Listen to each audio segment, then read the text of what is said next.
What is going on, guys? NFL Week 2 live stream. Big Ryan the Fat Guy. I'm a little bit late getting started today. I apologize, guys, but I am here. I've sent the invite to Fat Guy. I'm sure he will be joining shortly. This should be a 5-star entertainment game between the Giants and the football team. And mic check's good. Mic levels are good. I see Jamie. You're contemplating between Giants money line or Giants spread and Washington money line. I'm just gonna pull it up. I did a video earlier, but I'm just gonna double check and see what the markets are at now before I make any decisions on this game.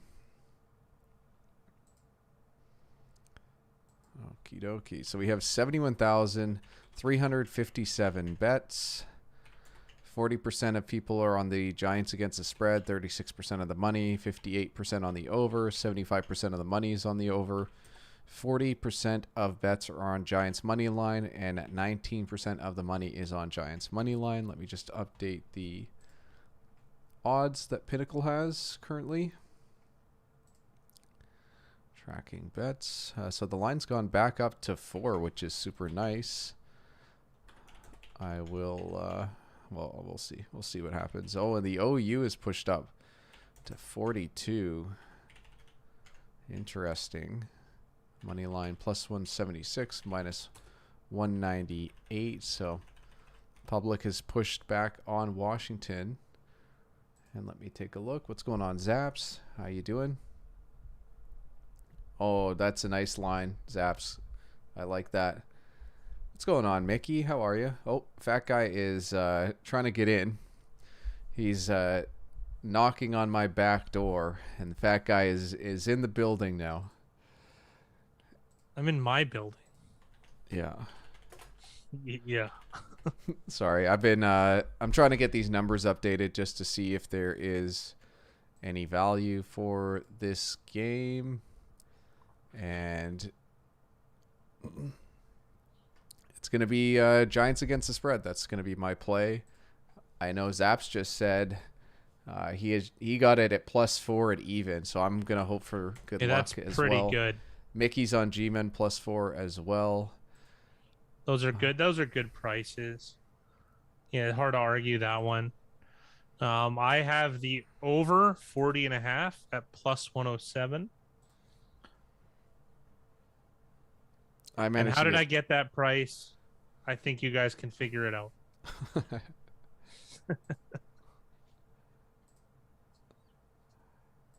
I think I'm even on bets on Giants and football teams, so I don't really care in that department.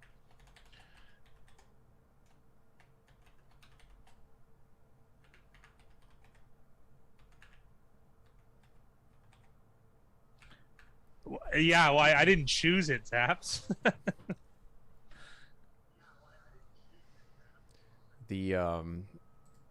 I'm just looking at the over is actually a possible play here, according to some of the numbers I have, but I'm just gonna leave this alone. It's not convincing enough for me to want to take the over. What's the closing OU? Well, it opened 42.5. It came down to 40.5, and right now it's at 42. Okay. Let me double check here to make sure that. Yeah, I got over 40.5 at +107. That's awesome. Yeah, it's at Pinnacle showing at 41.5, but either way, it's still a nice win. Oh, that's a total win. The push frequency of 41 is 2.1%, so you got at least a 2.1% edge there with that line, and it's probably a little bit higher considering.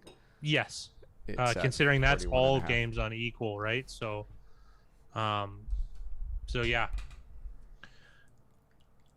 I always try and I've been grading my biggest customers' bets, and it's hard to tell because he's allowed to screenshot Pinnacle, and I have a way of checking on certain bets and just put them in, and they're pretty decent size, guys. And so I let him screenshot it and then send it, and I look at the timestamp and then I check afterwards because I don't like missing bets because I'm not on the phone and I hate answering the phone all the time. He's been 100% honest, so and he pays. But the thing is, like, on like the first couple, I'm like, man, those are really good lines. And I'm like, does he know something? And then he lost 60 points on a tennis bet within like 1 minute. So, so then I was like, okay, I think I'm all right. So it's, I guess, and then either that or he's got a really long con going on and he's just paying me to lose. So I don't know. We'll see.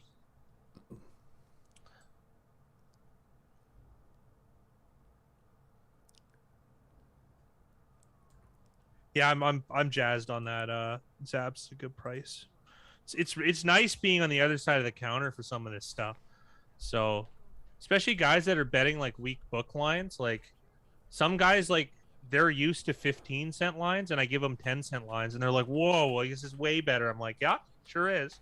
Like they're still gonna lose the same amount of money, but their dollar lasts longer. So, what's the difference? Then you get some variance to it, but it is what it is.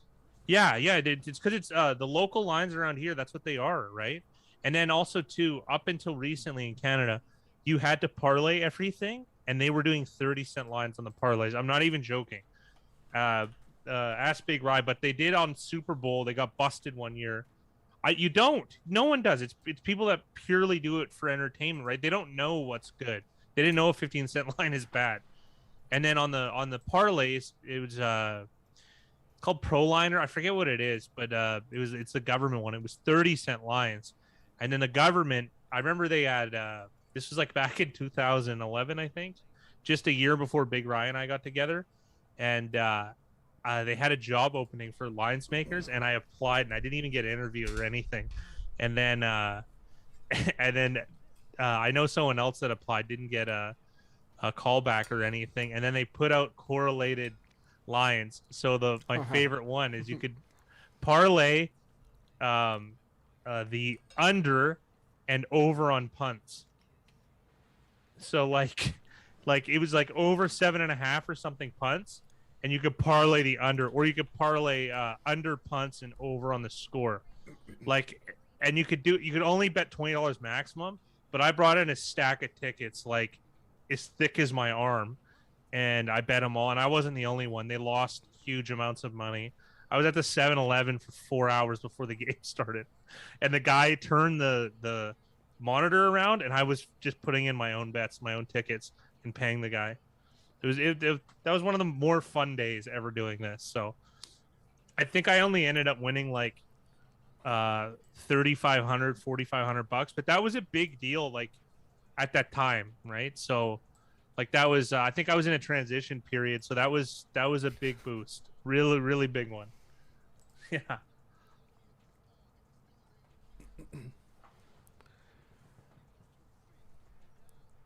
I kind of like what Mickey says, just on a like, obviously Mickey is using just intuition on this one, but I mean as a hypothesis, this is where you start, is ideas like this, is younger, more inexperienced players, ones that can run like Taylor Heineke, they're more likely to do one or two reads and then run. And the only defense you probably couldn't do that against is Washington. Thankfully, he's on the Washington football team. Yeah, Pinnacle, they have over 22.5 at -128. -128. And on the other side, it's -112. So it's just there's your 30-cent or their 20-cent lines. Yeah. That always makes me think that it's beatable too, though. I actually follow a guy on Twitter. I kind of like his OUs. They're always like weird ones, like James Conner receptions under 1.5. You can only bet $486 max on the okay, that means they're beatable. 20-cent lines, and you can only bet $486 for sure. That's beatable then. That's a really hard line to create, I feel like, and I guess that's why you have to set the price where it is. You need high juice, right? But I mean, there's things like, the thing is, think of the time cost benefit analysis. Like for them, if they put a ton of effort into it, and they get it really right, nobody bets it.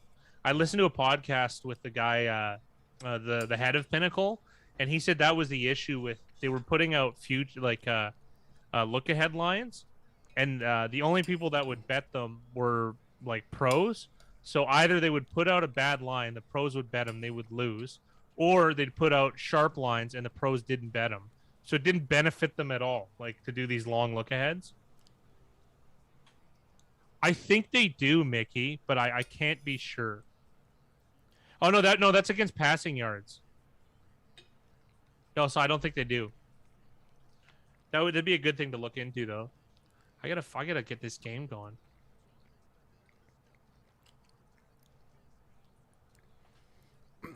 Three of the analysts are on Washington to win by 4 or more, and they're getting a spread. Steve Smith is got the Giants winning by 3. All, well, I shouldn't say. I think 3 of the 4 have the over. Are they doing spread picks now? They weren't doing spread picks, but they were giving out scores, so you can. Oh, so it's okay. Yeah, well, it's the old Jimmy the Greek, right? I think these guys are gonna win by like a touchdown. Yeah, a field goal should do it. No.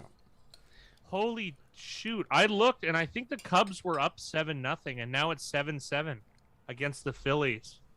You guys obviously know why I'm paying attention to that, but I don't know. Baseball's got some wild stuff too. Tennis is the craziest gambling from like a emotional perspective that I think you can do.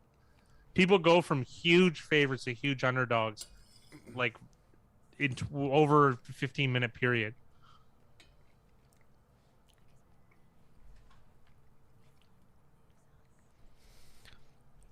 Sorry on my end, I'm a little quiet. I'm just trying to wolf down dinner, so I'm ready for this stream.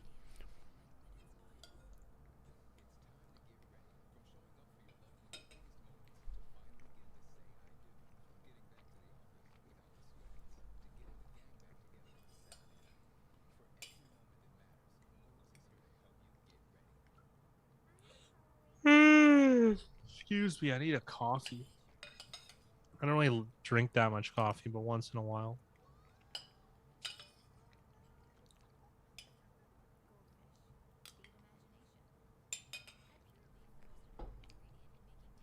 Do you have an espresso machine?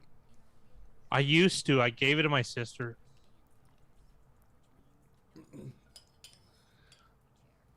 It was just a Nescafe one, like the pods. It wasn't like a crazy expensive one. It was it was one of the better ones for that. But ironically, I think she gave it to me for Christmas like 5 years ago. You're supposed to recycle the pods though, and the only place to do it was a mall an hour away. So it's from us. So like that was a big annoyance. I like Mickey's question. Why didn't Dylan drive to Jacksonville to watch the Saints?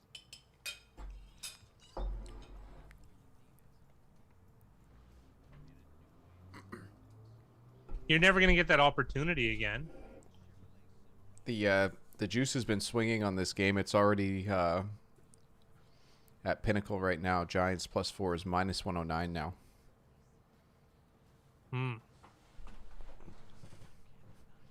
Oh, so Dylan Toddfield is loyal to the dollar above everything else. Okay.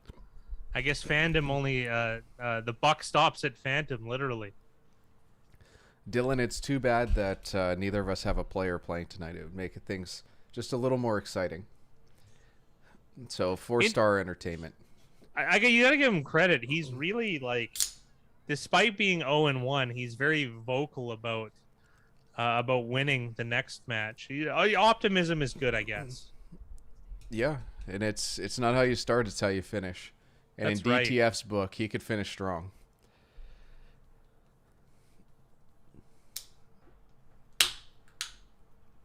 He finished under you, and hopefully, for my sake, he finishes on top of me.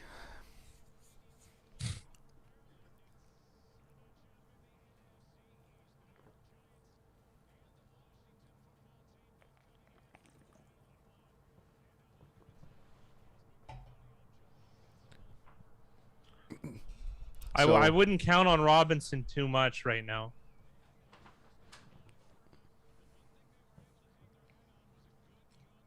No, I do not, Zaps, but please educate me.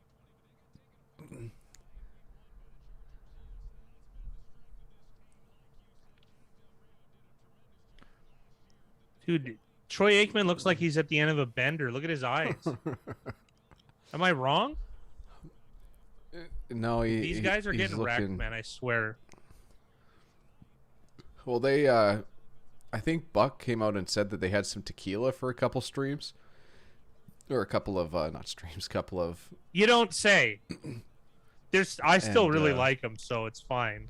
Yeah. Well, the thing is what Buck said is that, like, if you're commentating on a game, like, we're doing it, like, there's usually, like, 5 or 6 of us in here, and we all have fun. But, like, these guys are doing it to a national audience. It can be a pretty stressful thing to do.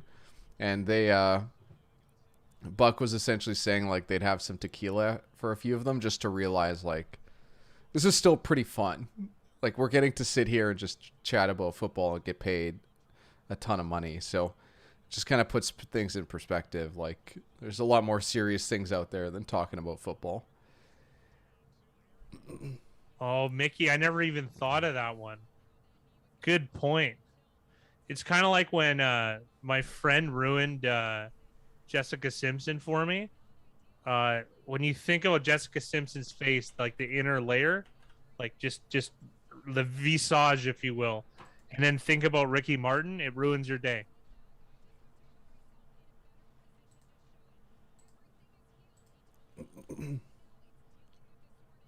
Erin Andrews getting old. Looks like she's got liver spots on her chest. Still got it though.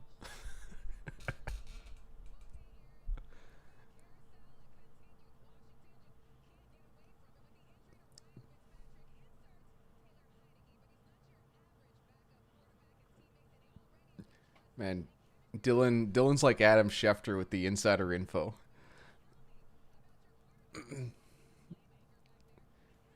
Holy, this gimmick doesn't get old, eh?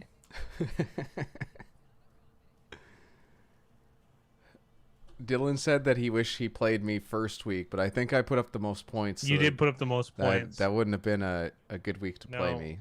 I think playing me week 2 like you are is probably the sweet spot. He was a little bit unlucky. I think I put up third most points, so I mean he would have beaten most of the league.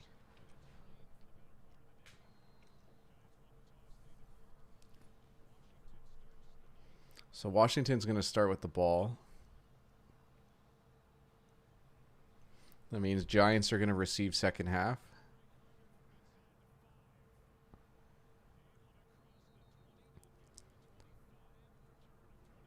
I'm curious to see this Giants defense, and I'm much more of a believer. Like, I think Heineke's better than Daniel Jones, and that might be controversial. Okay. That's what I mean. Like, it might be a controversial point. Like, I don't think that he's a lot better, but I feel more confident in him being able to get it done than Daniel Jones. Yeah, okay. I think that's what I mean. Like, I think it's a controversial thing to say. I think it is too, because I can't sign off on that. Like, no.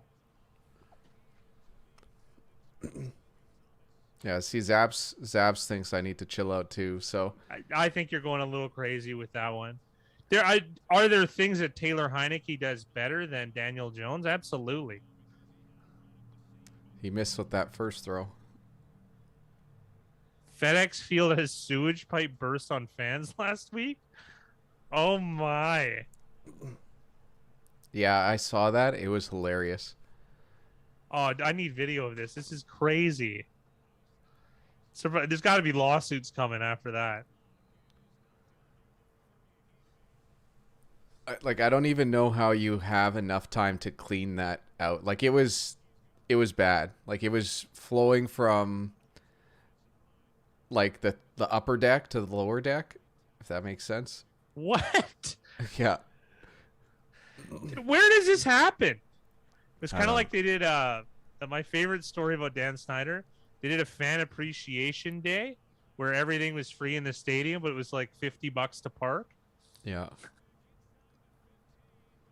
So That, not a good start from Heineke. Yeah, yeah. that was like the worst play. This is a great start for the Giants. So let's see what happens here. So that play looked like it was designed to go to McKissick, but he got gun shy, didn't make the throw, and then he tried to Russell Wilson his way out of it and fell. He could have ran in two different directions and got the first down pretty easy. Not that I'm advocating for that. Tressway, look at his stance.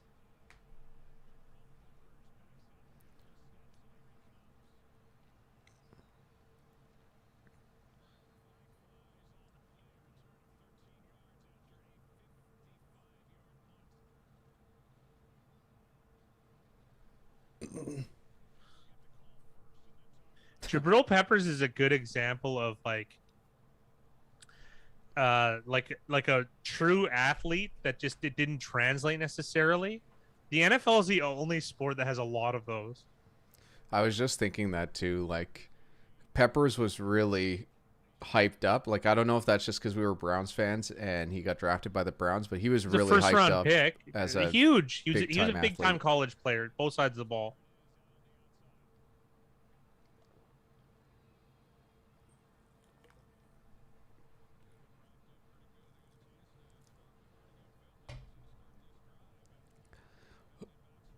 I saw that replay, but who was that call? Must have been on the Giants, right? That brought it back. Yeah, it was. Yeah, it was. Interesting here. Daniel Jones is 4-0 against Washington and 4-19 against every other team in the league. So he's had their number apparently. It's what's annoying about Daniel Jones is he is one of the better passers in the league. Everything else is just bad. So, and has been bad. Yeah, but think about it, Josh. He's 8-19. The chances, if he's playing on prime time, chances are he's playing a good team. So it's actually like not that crazy of a stat. And the O-line hasn't helped at all. And I would say he's the most, he's the favorite to end up with the most fumbles. Yeah. And like I'm saying, like I said, I trust Heineke more than Daniel Jones. Daniel Jones' arm talent might be the best in the league right now. Wow, like, it's good. Like, it's really good. How he uses it isn't great, and mentally, I think it's not all there. And ball security, but like just straight arm talent alone, it's up there. Well, I'm gonna go Mahomes. I think I like Stafford too. It's pretty good though. He can be very accurate too. Like he's in the conversation of the top 6 or 7. I don't know if I'd call him the best. This is a hyperbolic day for you, Big Rye. Well, I guess I'm just poorly getting my point across about these two guys.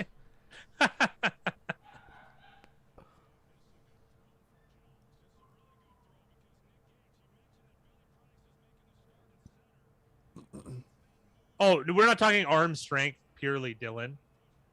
And oddly enough, Baker Mayfield is in the arm strength category as well. I love this D-line, though, Zaps. This is my favorite defense to watch.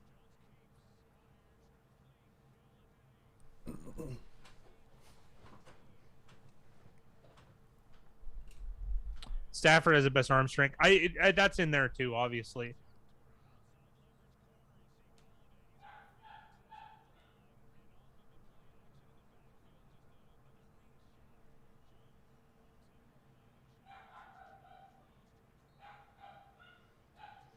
Man, does Young look fast. Do you know, like, he really could have sold out and messed him up?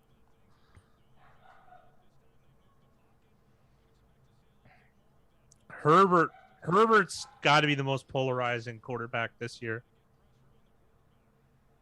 He's knowing the MVP odds. Like, the Chargers to me are like a must-watch team now. Like, if it's a 10 a.m. game Pacific time, like all the games are on, like it's gonna be hard for me not to watch the Chargers. I don't think it's unreasonable. Stafford's got a cannon, man.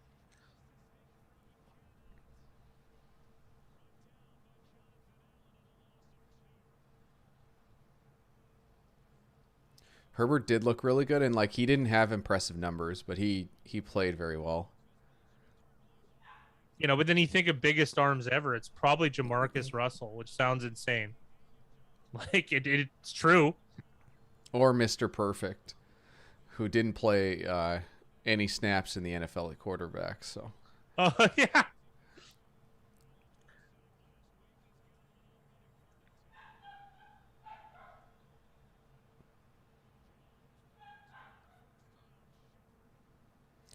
Sterling Shepard had a very, very productive week 1. So Yep. continuing his strong play here at the start of week 2. Sterling Shepard was such a like sought after name like a couple of years ago, at least in fantasy circles.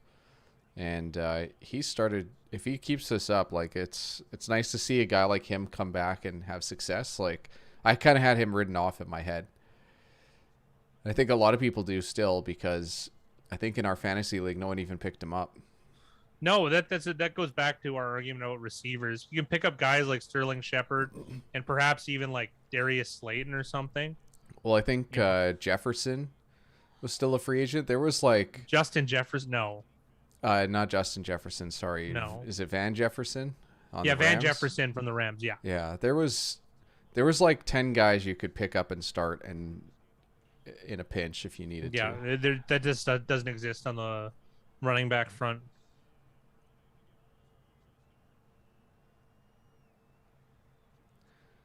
Nice keeper here. This is Corey, this that is- was a hold. That was a hold against 55. They got away with one. I like that he took that like calculated hit. That was good. This is a nice drive from the Giants. We got to call out. You got to call out Corey Andy's comment. This is one of my favorite ones. Kurt Hennig was busy, Big Rye, carrying the WCW on his back. I missed that one. Dude, it was so good. I'm like, dude, he's not going to comment on that? The football team's plus 8.5 at Buffalo next week. I'm not a big Buffalo fan as far as I just think they're a one-dimensional team. They have a top 3 player in the league, and it just I say that though, and I've been burned by Seattle so many times with the same argument. And I the thing is I don't regret it either, like losing money on Seattle for how many years? 2-3 years at least. Because you got to be on it. Like, think about it. Like Seattle, 2, 3, and 4 years ago, they had garbage personnel. They're one of the worst rosters in the entire league, but they had a top 2 player, if not the best player at the time in the league, right? Which I'm not saying Buffalo is that bad, but like they have probably the 3rd best player in the league. It covers so much. It covers it. Oh man, This has got to be roughing the passer on Chase Young. or is it something face related? I don't like Joe Judge's face, but it is what it is. I didn't like his speech either about with the way Philadelphia played Washington last year. I want to see this.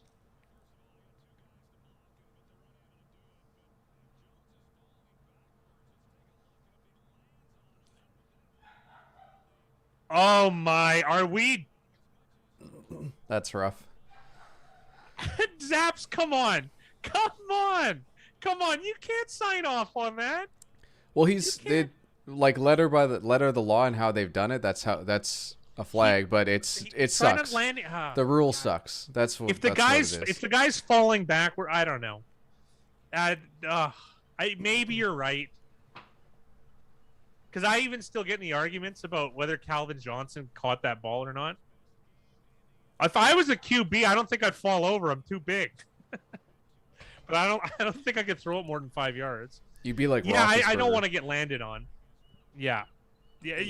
Letter of the law. Big Rye's got a good argument there. Jeremy Ron with hot takes.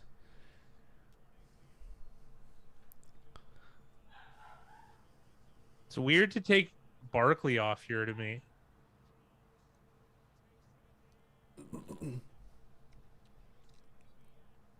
That's a touchdown.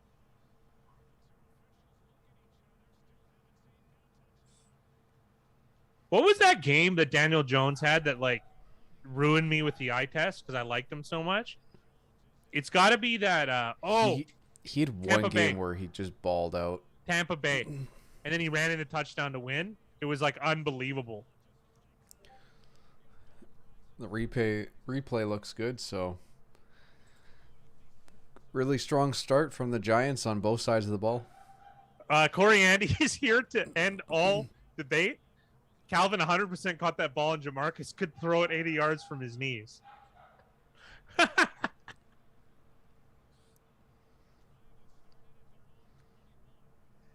I honestly don't think. I think it should have been a catch, but I think that letter of the law, like Big Rye said, Calvin Johnson did. That was not a technical catch.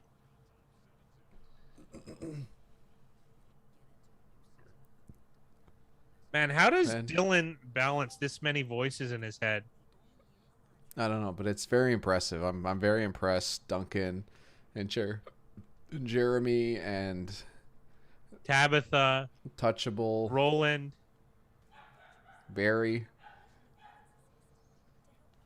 like Norman Bates only had 2, and he killed his mother. And like it couldn't have been good here. Like it's an ominous sign for good old Dylan Toddfield. Which one's the real one? Maybe Dylan Toddfield's the figment. That's a very interesting point.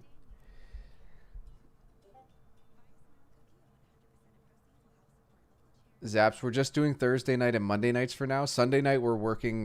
We work on the picks video during Sunday Night Football. We're trying to get the earliest lines, Zaps, and I'm actually very proud of this week. This is the first week I'm proud of in like years because I nailed closing value on pretty much everyone that I said. So there's something more satisfying about getting closing line value than winning. You know what I mean? Because that's the more harder random. thing. It's harder to do. I honestly feel it's much harder to do. Yeah, me too. That's there's a couple that didn't make sense to me. Like I wanted to say there was gonna be like the one I was unsure of, but I couldn't sign off on it in the video was San Francisco, Philadelphia in particular. As I'm like, this seems light for San Francisco, and the numbers back that up for me. But I thought that Philadelphia's overwhelming performance would kind of keep it at even, and it didn't. So it's very interesting. But one of the things I realized after that might have been a mistake. Philadelphia was the most unpopular public team last year. So in terms of winning people over, they probably had too far to go. Also, too, Philadelphia was 5-1 to win that division, which I thought was pretty long. Like it didn't seem realistic to me, right? I thought there was value on that potentially. Not that I took it. Yeah, Patriots got steamed super hard. So same with the Chiefs too. I don't know what it is now though. I haven't checked. Patriots the most though. But then you could also argue like I don't know what the line is for the Saints because it was 2.5 like with extra juice to 3.5 at some point. Same with the Chiefs. So.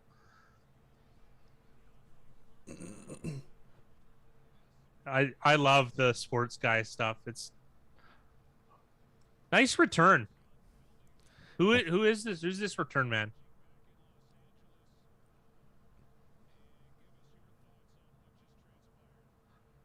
He did follow him to the ground. I'm starting to be. Yeah, he followed him to the ground. It's just a bad rule, though. Like it is. Like you're supposed to hit the guy, and then you have to jump off of him. Like to me, that's going to cause more injury for defensive players. But they don't care about defense. They want it. They want the defense to have as hard a job as possible.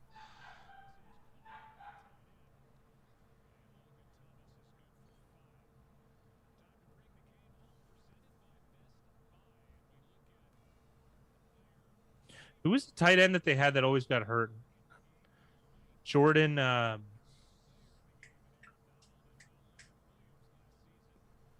was it? I've got the name on the tip of my tongue too, and I can't get it. Jordan.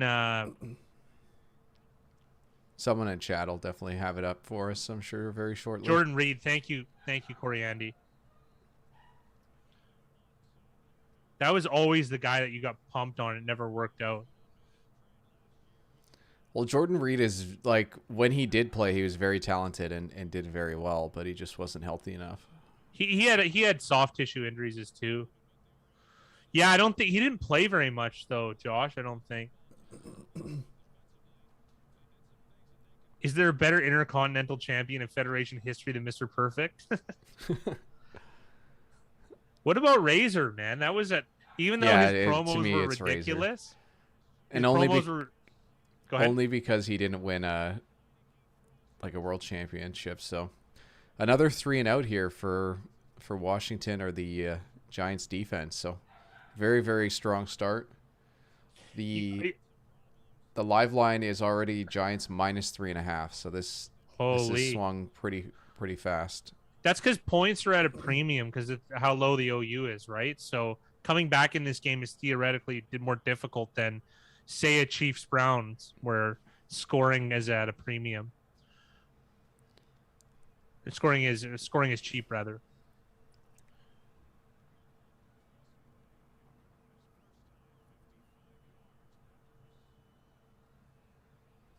The Giants had a really nice performance against Seattle. Last year, their defense played unbelievable. This type of defense is showing up again today. What's the live OU? 42.5. There you go.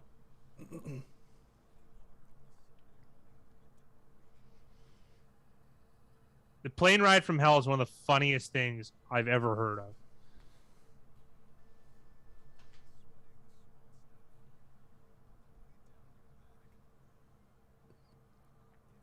Corey, I think I need to watch that series. I watched the I think it was the Chris Benoit. I think it was like a 2-part Chris Benoit, and it was really good. I just love those old wrestling stories. I think they're great. They're unbelievable. Teddy's unreal zaps. Like, Teddy is a guy that we really, really like watching play. Well, I mean, we have positive biases to him and Alex Smith first. Alex Smith is the god of covering, especially for us. Like, let's be honest, because Alex Smith did it boring, and Teddy Bridgewater is probably number 2. I mean, like, the guy plays. I don't understand though. Like, what was Carolina like ushering him out so fast for? It's not like they upgraded huge. Like I would argue that I'd rather have Teddy Bridgewater in a good defense than Sam Darnold, right? And not to mention, like, Carolina's defense is starting to come around. They just drafted another corner. Not that corner is my favorite position. Brian Burns is coming around as a pass rusher. Derek Brown, like, they have some pieces here. Dante Jackson, one of the fastest players in the league, playing corner and becoming a decent corner. Like, that team has some pieces. They have more pieces on defense than offense. Let's be real here.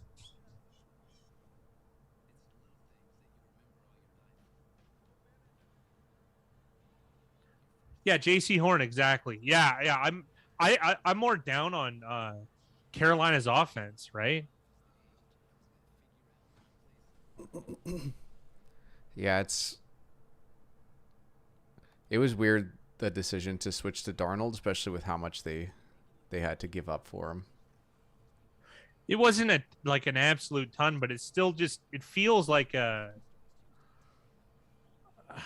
don't know how to put this. He still feels like a stopgap. So if you're gonna have a stopgap anyways, you might as well have the cheaper option who I feel is more efficient, Teddy Bridgewater. He played minor league for the St. Louis Cardinals, Mickey. I did not know that. That's crazy. Oh, my girlfriend didn't believe me about the Macho Man getting bit by the cobra, and she looked it up on the internet. She's like, I don't believe you. And then she watched it. She's like, I can't believe they did that. And I can't help but to agree with her. Want to talk about an occupational hazard? Oh, look at it! Look it down in the slot.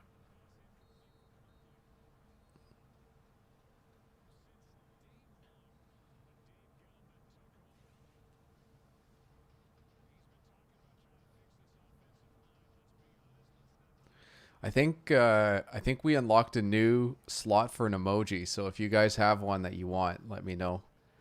I think the consensus was Dylan with the afro, but I haven't done anything That's quite yet. probably good. So Nick Gates is the backup center, I believe, who's playing a spot start here at left guard because I think Lemieux went on IR. Shane Lemieux went on IR. I didn't know that. Yeah, just I think earlier today, and this isn't good because they're gonna have to bring in like the seventh guy off the bench. Oh, it's not like they're playing the best defensive line in foot. Oh, jeez. Ugh. I saw it, Corey. It's there's just so many interesting topics. They actually had quite a few topics talking about Dark Side of the Ring right now. They had quite a few topics on guys that were like before the time that I watched. So guys that I didn't know. So I didn't watch those ones because I didn't have that like personal connection to it or knowledge. But I think I'm going to go back and watch that series. It's too interesting not to. And I'm sure those older stories are probably even better than some of the newer ones.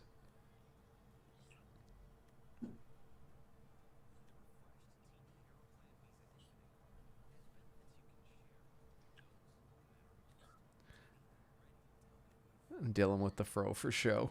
Yeah, Okay. the powers that be voted. It's Dylan. Yeah, and if you don't do it, I'm making a executive decision here. But Mickey's I'm the fine with sheriff that. of this channel.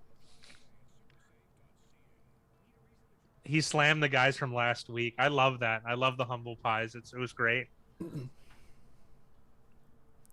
People are very, very strong in their convictions. It is. It's very interesting. And you know what I always like though is they think that we are too, like in terms of like we're not pliable on any pick we make. You know.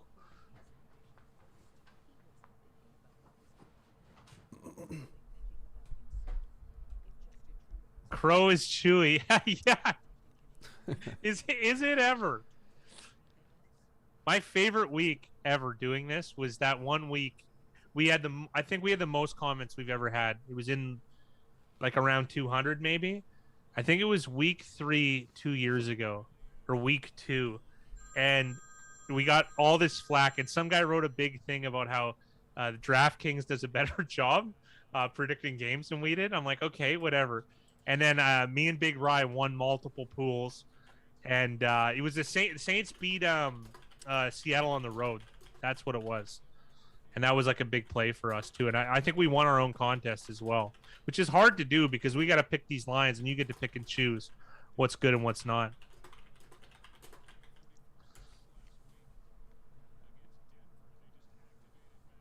I said sheriff. There's room for an enforcer, Corey.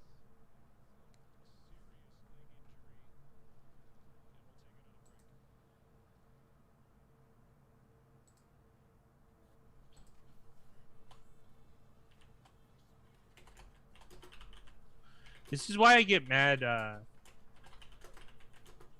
Yeah, no. You think of the humanity too, like I don't want some dude to have his leg broken. That's lame, right? Yeah, for our entertainment too.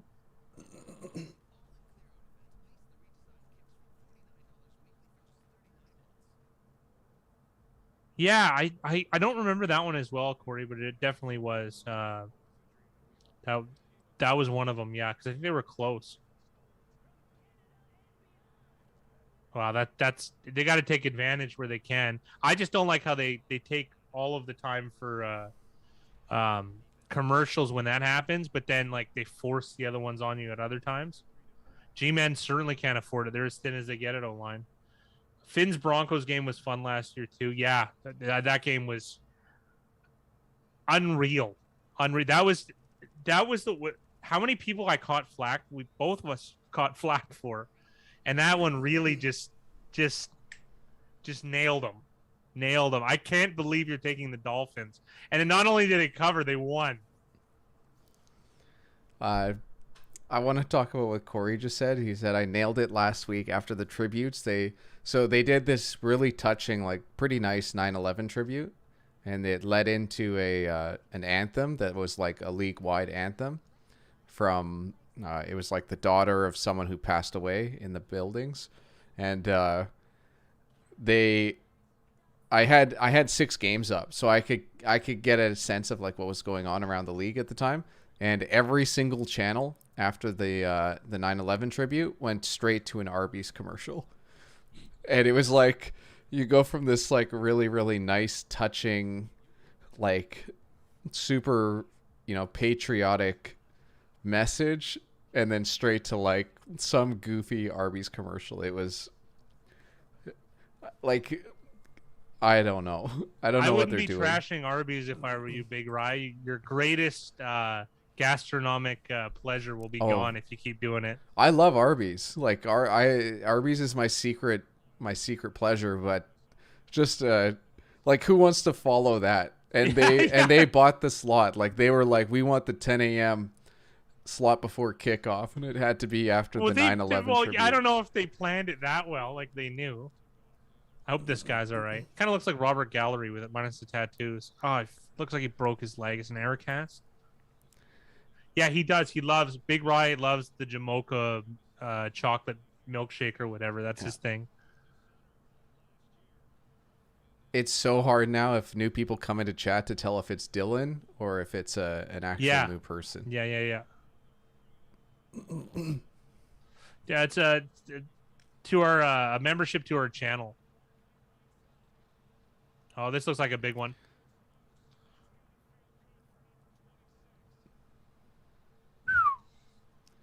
It's got to be Dylan, but it's. You never know. Never know. I never thought in my lifetime I'd have to be deciphering who I need to answer to in the comments section and who I need to ignore.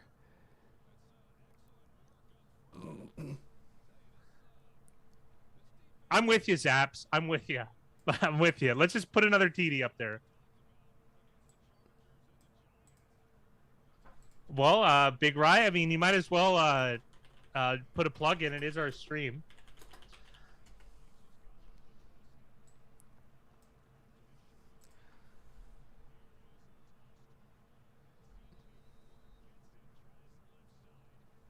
Nice tackle.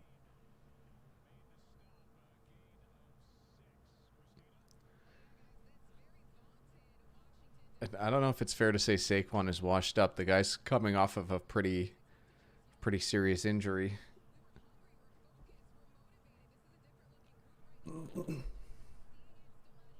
This is his 4th or 3rd season.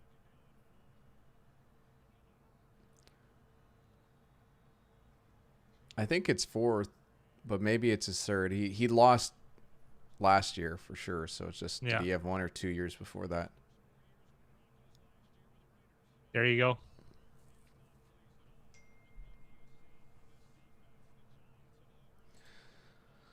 The live line's up to Giants -6. Wow.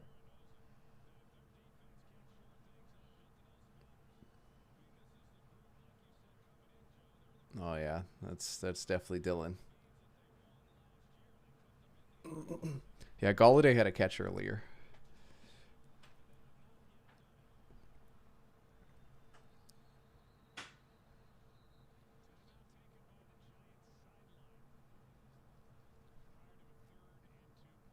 It's a fine timeout. I hate when people take a timeout when it's like 3rd and 8 and they're going to get a delay a game and it's like a bad offense. I'm like, just like, why don't we? You need these, right? Yeah. This one, you can't afford to take the 5-yard. Rushing it twice isn't that unreasonable here on 3rd and 4th down, but you can't give the 5 yards up. Oh, yeah, this guy, one of my friends likes to show the injuries, something Big Rye really doesn't like. So I got a photo of it. His leg was really badly broken.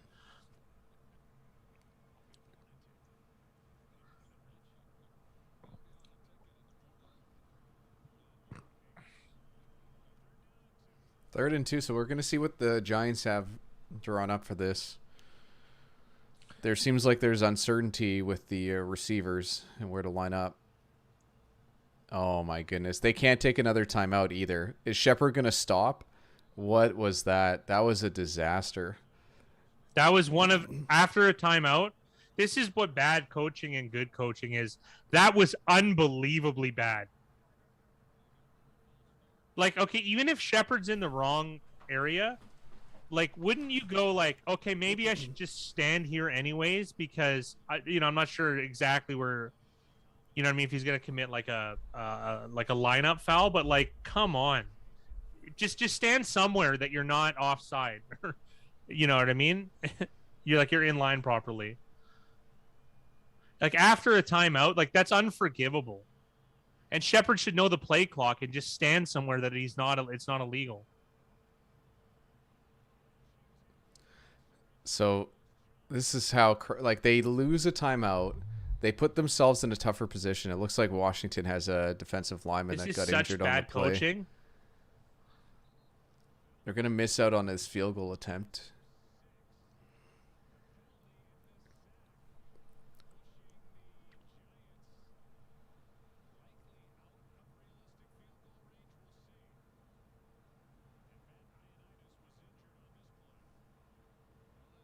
I can't believe how bad that was.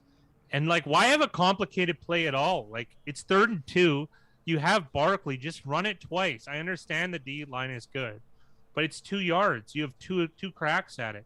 This is the difference between Kevin Stefanski and these guys, and Joe Judge. You know, and it's hard for me to say. Like, I even said he might be the best coach, Kevin Stefanski, ahead of Belichick and Reed, but it's because of this, like, these decision-making gaffes. They never happen. Okay. Not that Bill does this, but let's put this in perspective, because before that play, the Giants were 5.5 point favorites, and now they're 3.5 point favorites. So that was you lost 2 points. Yeah, well, they lost from 5.5 to 3.5. So they lost 5, they lost 4. Just think about how much of an impact you have by those decisions. It's sickening. Like, that's what it must feel to have Tesla stock and Elon Musk tweet out something stupid for a day so you lose 10%. You know, except I don't know. I don't like their chances of bouncing back as well. That's just crazy. A timeout and oh goodness. Probably not in NFL history, but like Chase Young is very, very impressive. A fat guy, you know more about the athleticism. I actually think Sweat is a better player currently, which sounds crazy, but I really do.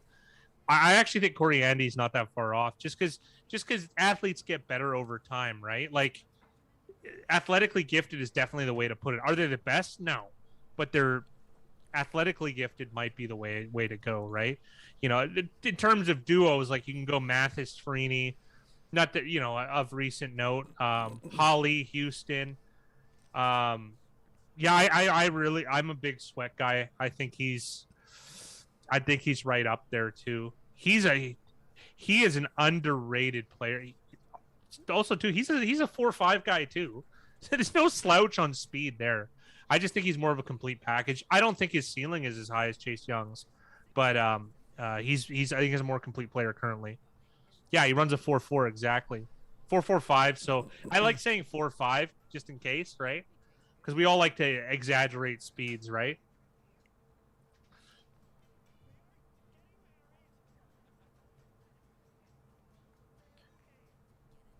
And I'm a Deron Payne fan as well. So, ironically, I would have ran it at Chase Young of all spots to go, or Jonathan Allen, but the interior is more injured, right? So,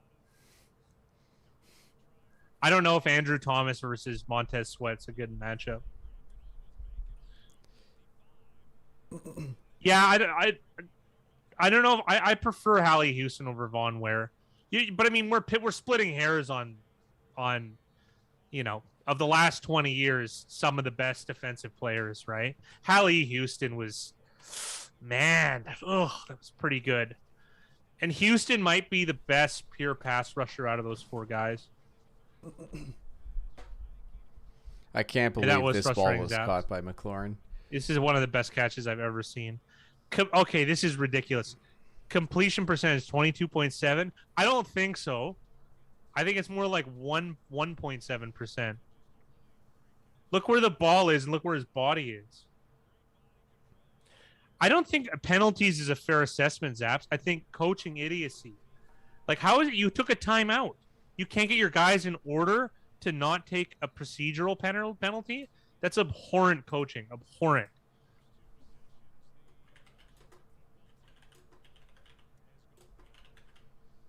Yeah. We're agreeing on the same thing, though.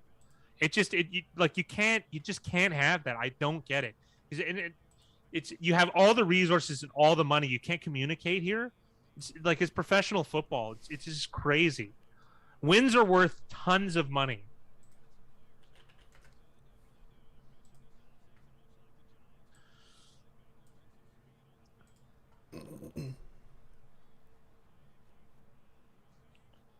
And here's the thing: if they got a holding call on a run, I could stomach that. I could stomach that from the Giants. It's not great, but I could stomach that. But procedural, it's just no. There is zero sympathy from me. It's just you're asking to lose when you do stuff like that. Who is this player? Number 2, Brown. I don't know him. I want to say it's like Jaleel Brown. I think he's a rookie. Guy's tiny. I don't know his first name. He that was a good catch though. He went up and caught it at the high. He didn't really have much choice. He made the catch. Yeah.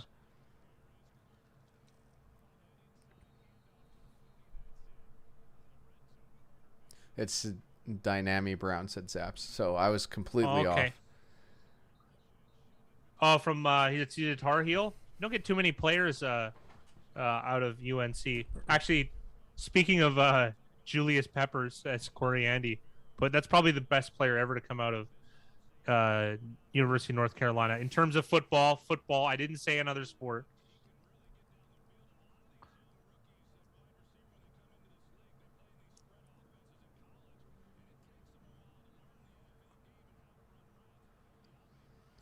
I know I saw Dynami Brown's name in the news because he beat out because Curtis Samuel's out, so he's the replacement, and there was supposed to be another guy they thought was going to be the replacement, but got beat out by the rookie. Gandy Golden, probably, because that's the guy they drafted last year to be like the highlight reel guy, and they cut him.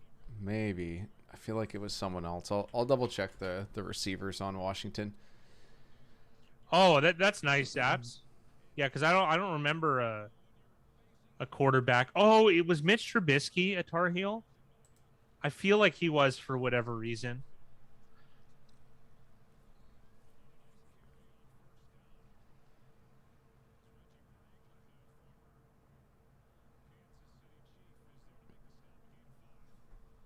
Ooh, Danny Shelton on the Giants D.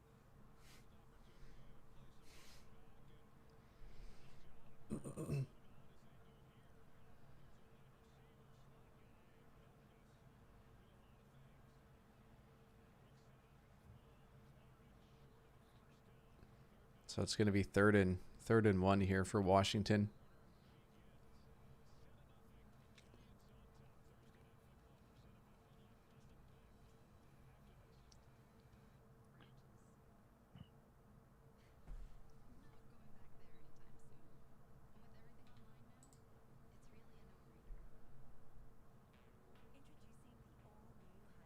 Terry McLaurin is great. Like I talked about it in the Discord with some of the guys, and like whenever they needed a play, like he just came through and he made it. Like, and it's a team that isn't exactly like exciting on offense or has playmakers, and the guy's just been he's had the most consistent. attention. Like when you're playing the skill position players on the football team, obviously running back aside, when you're just looking at the wide receiver grouping, he's so much ahead. So I mean, like he's obviously going to get like soft double teams and full double teams, right? And he was still making plays, like you said. It's just a really good player, and I like seeing like I don't know. I have it out for receivers, so I end up liking like the underdog ones, and I think he's a 3rd round pick. Big Rye, do you remember? I'll double check. I think it was a 3rd round. Yeah, Ohio State, right? So, and he had issues for whatever draft issues, and like, I think he might have been the best receiver in that draft. So,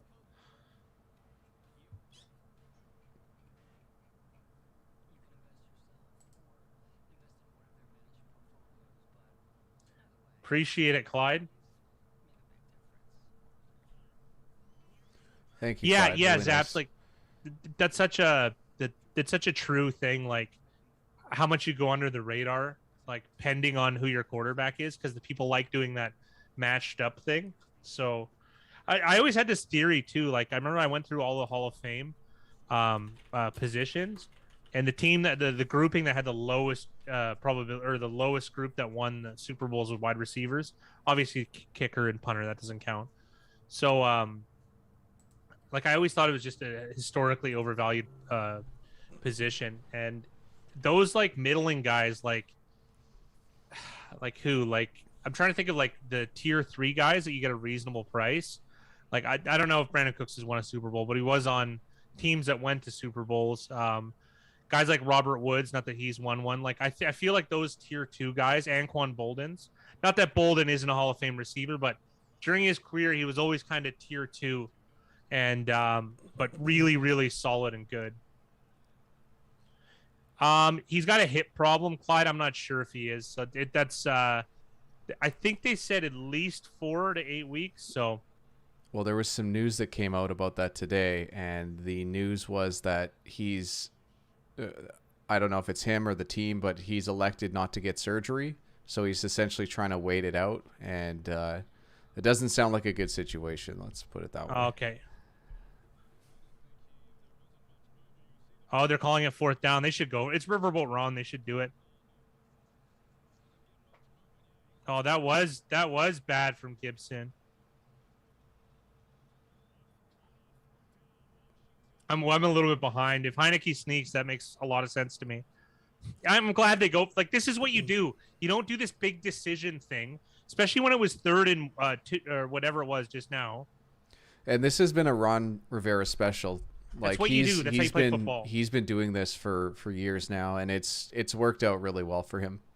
But it's not just this decision. It's the buildup. They knew, okay, we have 3rd and 2. We're just gonna go for it quickly if we get if we don't get blown up in the backfield, right? There's some sort of cohesion to it. Whereas the Giants, it's like, okay, what are we doing on 3rd? Okay, let's take a timeout. Like, they didn't have it planned to go third down, 4th down, which in this like dead zone of the field, all the plays should be designed to be taking 4 tries. It shouldn't be 3 down territory. It's a 4 down territory dead zone. And this is a great play.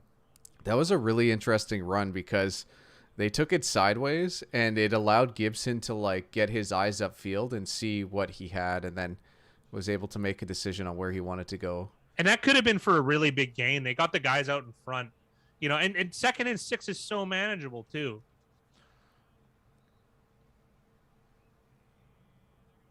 There you go. 1st down. It looks like you got a bad spot. Yeah, he's like a full yard short there. It's going to be that's another a bad 3rd spot. and 1. But hurry up here. Yeah, this is what you do.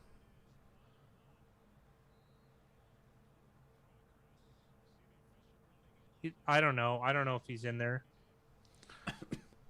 We're Canadian, Clyde, unfortunately. The McLaurin was a 3rd round pick, and he's been the 3rd most productive receiver, just behind A.J. Brown and DK Metcalf, who were also 2nd round picks.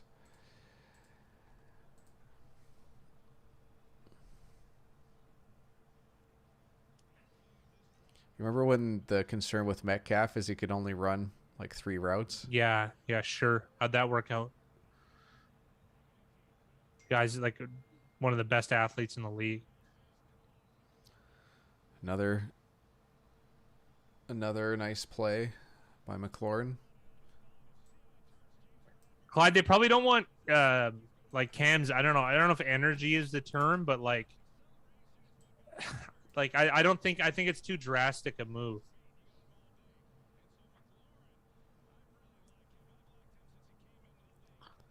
I think he could start for this team, though. I just don't know if the baggage is worth it. Well, I think it would take Fitzpatrick being out and really poor play from Heineke. I Yes. can't even remember who the third string guy is, but I think it's Ryan Allen. yeah, it's going to be tough. McLaurin Scary is Terry. just he's a baller. You know, this is like, I like this. Not that I'm invested necessarily in who wins and who loses. I like this because this is a response to bad coaching. As you get this, this is what you get. You deserve this. This is a much needed consequence. I hate bad decisions from or old school stupid decisions from the coaching in the NFL these days, and this is a great consequence.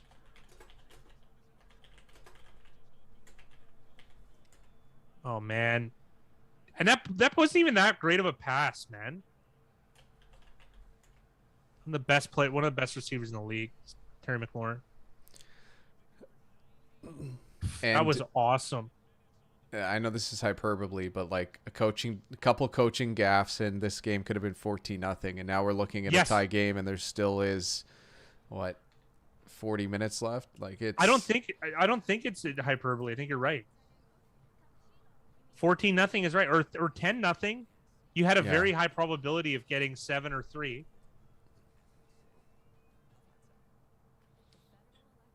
Well, you can Zaps because that's why they're the Giants, because they're not coached that well. And Mickey brings up a good point, saying that Cam was available during the offseason and no one really decided to bring him in. So, other than the Patriots.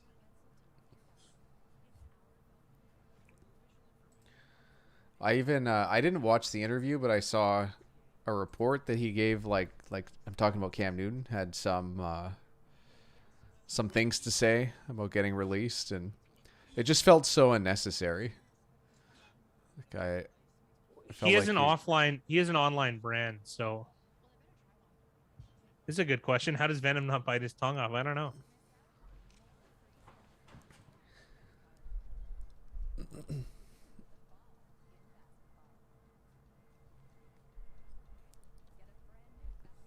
I like that drive from Washington. And I like what Zaps is 100% right. 3rd and 2, it's obviously he's using hyperbole, saying it's almost a guarantee, but the probability is insanely high if you just go for it twice. And that's why it just frustrates me to no end. Whereas, like, for once, my guys, the Cleveland Browns, somehow they're leading the way in efficient decision making on the field. I don't know how that is, but it is. First drive against Kansas City, they go for it on 4th and 3. They get it. They get a touchdown, then they go for 2 points, and they get that as well. You know what I mean? And the thing is, would I have been upset if they didn't get the 4th and 3? No, and neither would the win probability, because it's a better decision overall, especially against the Chiefs too. And then the Giants are in no position not to take risks. You're bad. If any team can afford to take their foot off the gas, it's the Chiefs, and they don't. Because the Chiefs can play conservative and score in 30 seconds.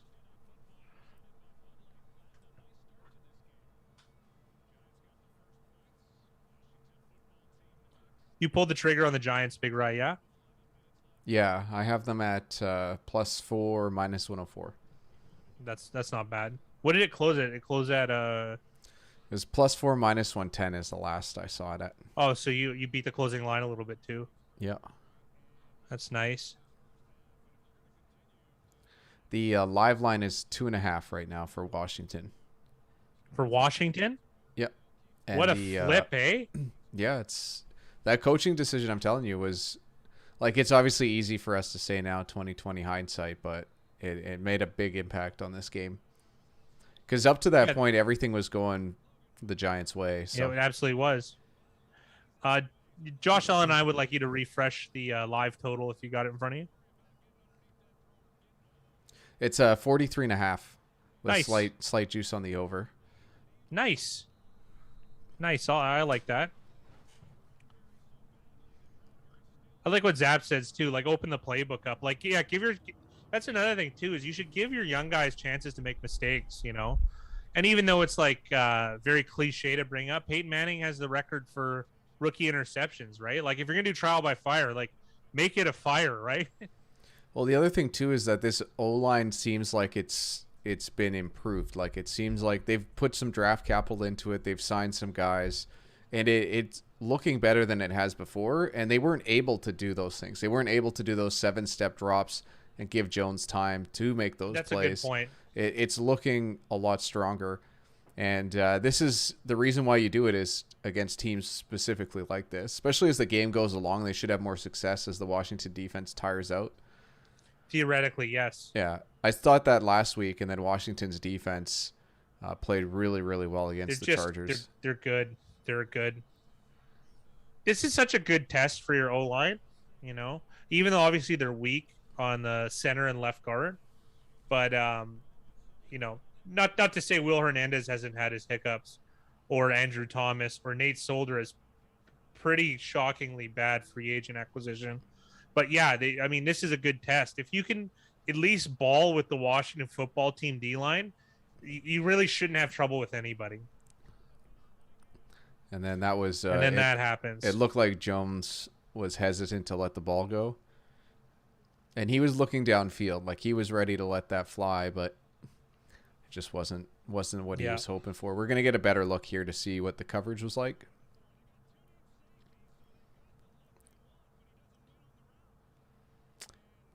Yeah, that was good coverage. So he wasn't able to go to that tight end, but he should have came off that to find someone else. Yeah.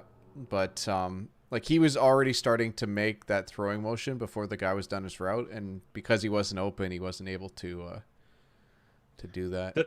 That could have been a penalty. The left guard, he really missed on the zone blocking. Because he ended up not. I always hated that. Like, there's nothing worse than having a guy in zone not doing anything in any sport. You know what I mean? Like zone defense where they just stand there, right? Like, they don't. Like what good is having you there? You know, I've always been a man guy. I see Mickey's not confident. He says the Giants won't recover. They got to get themselves out of a hole now. That's for sure. The Zap saying no, that the Giants shouldn't have drafted Haskins. I don't. Haskins was already. Comment. Well, Haskins was already a failed experiment. I don't know if neither guy has been lights out. Let's put it that way.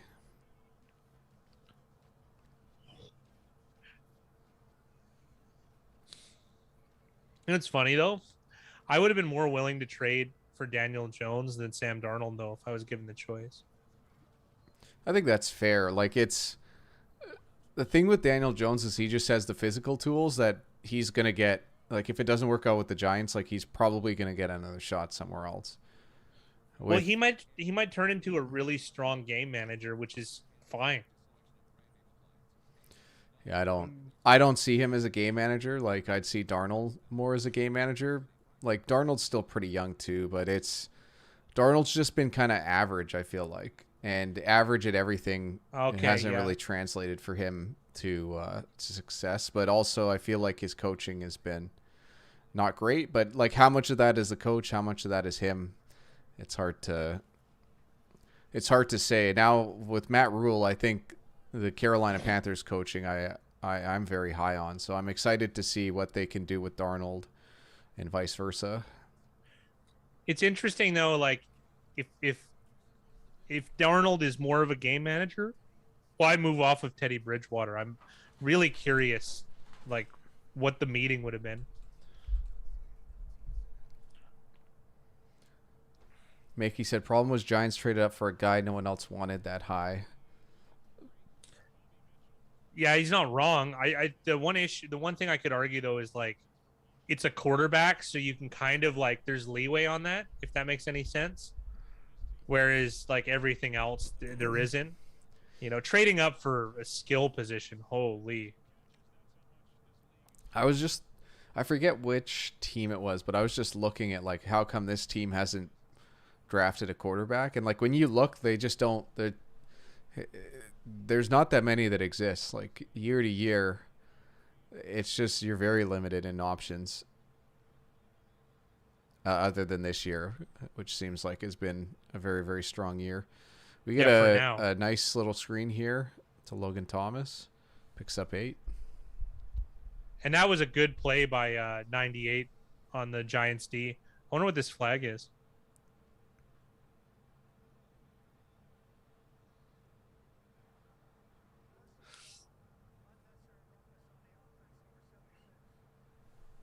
I want to see this. This is not a call you see very often.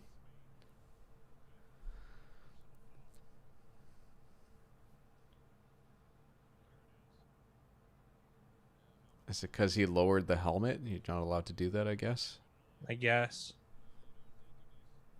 These are, I think it was, who was it? I think it was a Washington offensive lineman, and he did it against like one of the mouthy corners, and they just came out and rocked him. It was Josh Norman when Washington played Jay Gruden. It was Trent Williams. He chop blocked him at the knees, like the first or second play of the game. I love that. That might be a flag.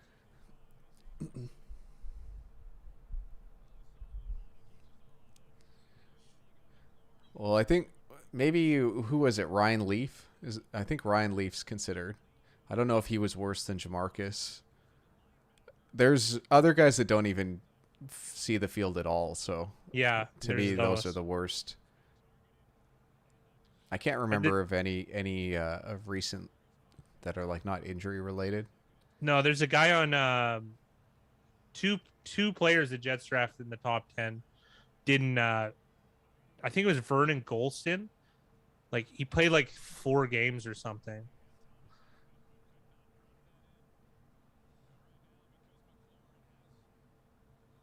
This is definitely a down and distance that Heineke's going to struggle in.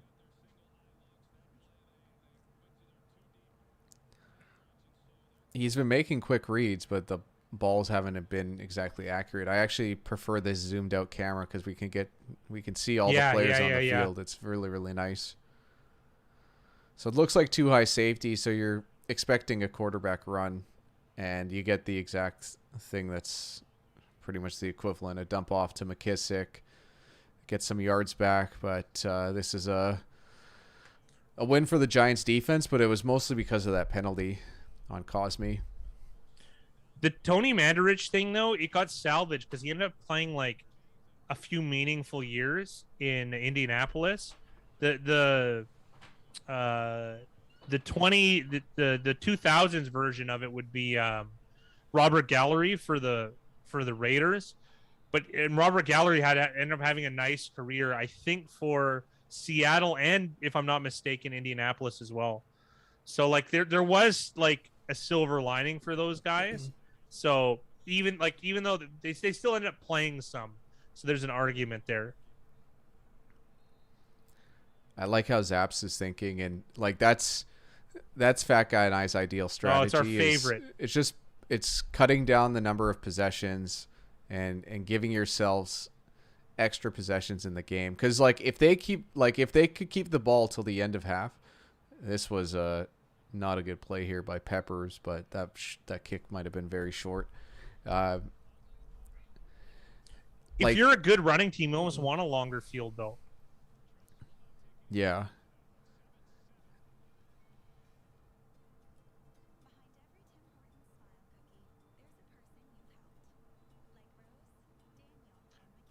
I follow a sharp betting guy on Twitter, and he thinks that there shouldn't be a run game at all, and I find it so bizarre. Like why? Like because we're on the complete opposite of that. Like I think throwing should just be the threat.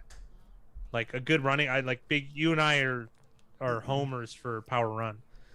Yeah, so, and I get why people say that, because analytically passing the ball is just more productive than running the ball, but it doesn't take into account like the strategy within the game of being able to keep the ball, keep possessions going, have guys be fresh. Like there's a lot to speak of that. Like opposing defense amortization. Yeah, and I like what what's his name? I think it's Michael Lombardi, and he talked about like there's a certain point in the game where you're not really playing the opposition, you're playing the clock. You know, if there's 6 minutes left in a game, I know he talked about when he would watch games with his sons, they would consistently be doing math. with how many timeouts does the other team have, and how many more, plays do you have to run to be able to run this clock out? Because if you don't give the ball back to them, that's how you win games. And this is just another, keeping the ball till the end of half is essentially creating a turnover, and it's in your control to create that. It's not easy to do. Like, it's not like, every team can do this.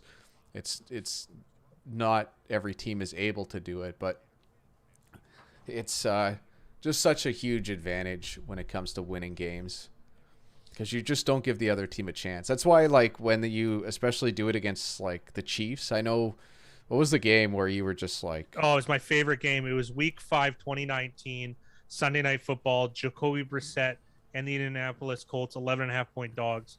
Yeah. Went for it on fourth down like a dozen times. Marlon Mack, they just kept running, like running 4 downs in a row. So. And it worked. Like, that game was awesome, and it shot Frank Reich up our board major, because the meta of it is like, how do we beat this team? It's not even just X's and O's and players. Like, it's literally, what do we need to do as a team to give ourselves the best chance? Think of it in terms of of attacking resources, say like a war, right? They're strong in the air, weak on the ground. The Chiefs that year, they were really thin at defensive line. So if you attack that and you tire them out, you're just going to get exponentially worse. But in doing so, you're also going to keep their most valuable asset off the field. Like, it's attacking a weakness while, at least obstructing a strength, right? And because think about it, if you do that with a team's resources that are a quarterback heavy, like against the Bills, for instance, that's a great way of attacking that team. It's just harder to pull off. I can't believe where they spotted this ball, because the one guy was trying to spot it where he landed. But let's see. We'll see. Maybe he was.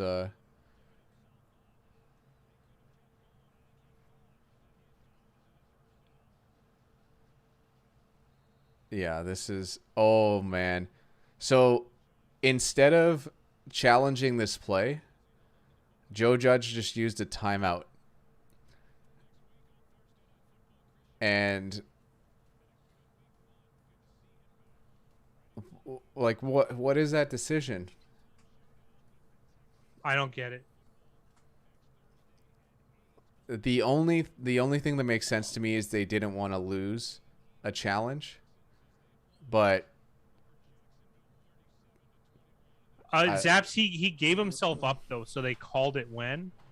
You know what I mean? So, like, because the quarterback doesn't get the complete benefit of the doubt. So, like, I get it, but, like, I don't know. And why doesn't Daniel Jones just dive? You know what I mean? I want to see that again, because I'm confused by why they spotted him where he was. Because I don't think they're going to get this now that this has happened, but they do on the fullback dive, one of Fat Guy's favorite One of my plays. favorite. It's the easiest play. It doesn't make... Like, I don't know why it's not done more. And the Cowboys on Thursday night, when they had Pollard with Elliott as the fullback, that makes complete sense to me. Elliott is one of the best blockers in the league. I don't know run blocker, because obviously we're not going to see that, but pass blocker, sure. So I'm sure it translates somewhat. And also, too, he's one of the better runners in the league. So, yeah, that's what... If you saw me and Big Rye play, it's like 5 possessions, the whole Madden game. And one guy wins 10-7. Usually Big Rye.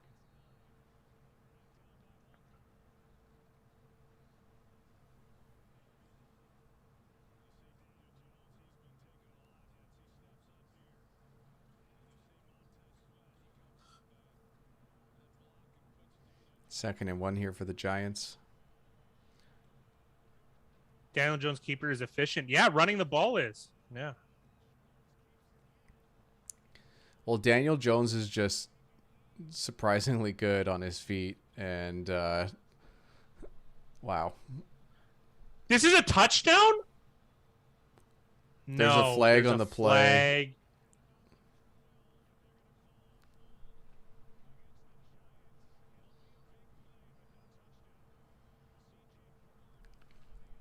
So Daniel Jones has done this before. Remember he had the Yeah, infamous play where he tripped Philadelphia over himself? Thursday nighter Philadelphia.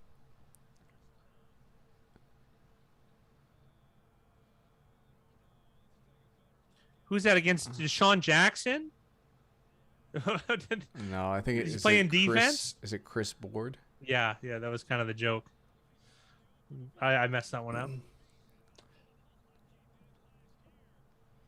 That's a tough call. So Yeah. does that, with the hold being that far down the field, where does the actual ball go? Like, it's from where the hold took place, Yeah. where he had the ball, and then Where he 10 had the yards ball. back.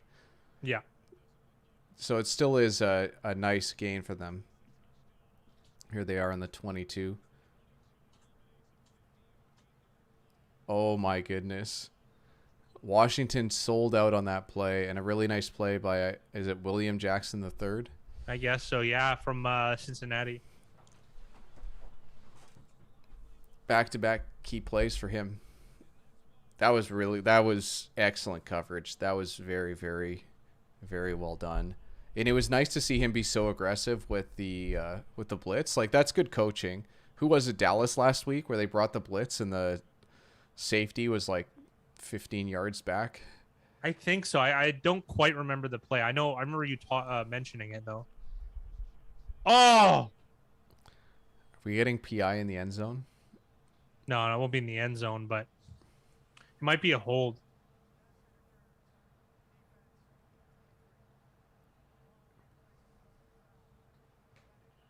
So it looks like it was at like the 14. That's good PI. I got to be honest. That's good PI. I think that's a good play by the defender. Yeah, obviously I want a touchdown to happen. I got the over here, guys, but that's a good play. He's looking like I didn't do anything. You did it, and it was a good business decision.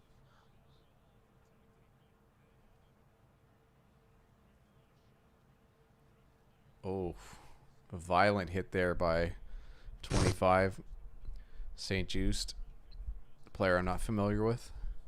He's on those NFL Canada commercials. Is He's he? the third guy.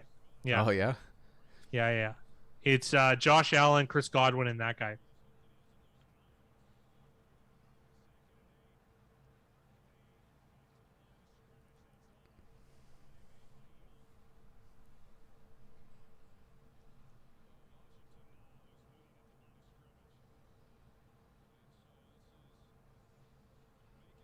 I didn't realize that Jack Del Rio, I'm guessing, is the defensive coordinator for Washington.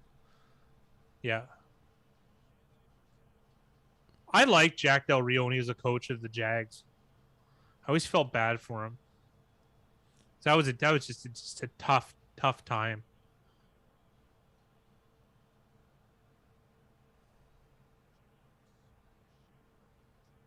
Nice tackle. Nice by job. 52. The Chase Young got such a good jump off the snap, but we got beat. That's what I was looking for. Soldier actually handled it pretty well. He kind of used his momentum against him. Like a sumo wrestler. Oh, this is the first round pick, Jamin Davis. That was a really good tackle. Yeah, that was. They're going field goal here. I don't like this decision.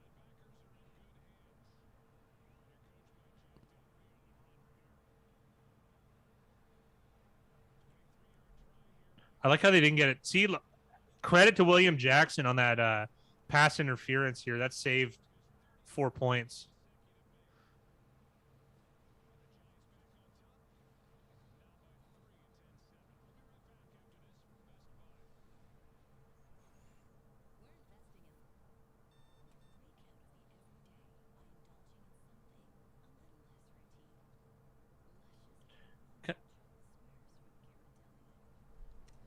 Could be Zaps, but that's why we watch these games, because it's exciting to watch. I don't know. I find it exciting to watch bad decisions.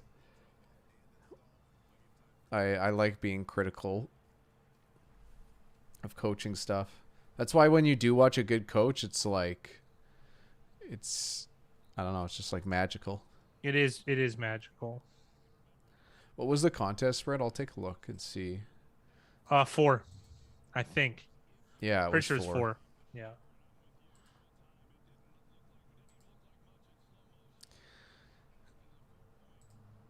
Dylan was the first person to answer this week, which is very impressive. So kudos to Dylan for being first on. Yeah, it wasn't on coaching that time. I agree, Zaps. I agree. I think they should have gone for it on 4th, but is what it is. Josh Allen's got some concerns about Mike Glennon. I think that's fair. Wouldn't you say Taysom Hill, Dylan? I think you're going against your guys here. I remember Mike Glennon. Like there was they showed that that camera angle behind the quarterback in a preseason game, and Mike Glennon just dropped an absolute dime like down the seam to a tight end, and it made me think that like on a sample of 1 that he was way better than people thought. But no, Glennon's a fine backup. Like he's whatever. Did he drop that dime? Was he on Tampa Bay or it was Tampa? Oakland? It was Tampa. Yeah. I like it, Mickey. This is what I'm looking forward to. I like the rough and tumble game. My favorite game I've watched might have been, it was a Monday nighter, and it was Jacksonville and with Blaine Gabbert against Baltimore, and it was like 13-10 Baltimore, and it was like press man corners by the Jacksonville cornerbacks, and they played their hearts out, and the game was just violent. And I love that kind of stuff. The Chiefs Indy game from 2019 is up there too. That was a nice first down run from Gibson. Yeah. It's I just saw the stats for Heineke. It hasn't felt like a good game for him, but he's still 10 for 14 with a touchdown. I miss the old Steelers. You guys remember the old Steelers Ravens game? They play 3 times a year. It was just crazy. Brutal. I love those games. I think that was Bradbury with that hit. I don't know if that was what Mickey was referring to, but that was a very nice hit. Yeah, well, all of them have been. It's been great. The Jamin Davis made a great tackle. Yeah, Mickey, they were bloodbaths. I feel like I'm talking over Big Ryan a little bit too much tonight, but I'm just amped, fired up. No, be amped, get fired up. I'll get my points in when I can. Yeah. I'll throw jabs.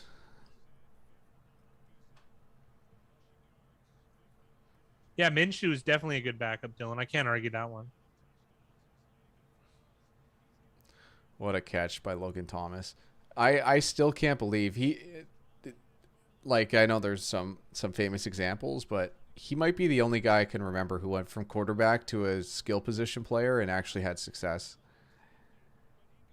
Terrell Pryor, 1,000-yard wide receiver season, his first outing. Hard to argue that one.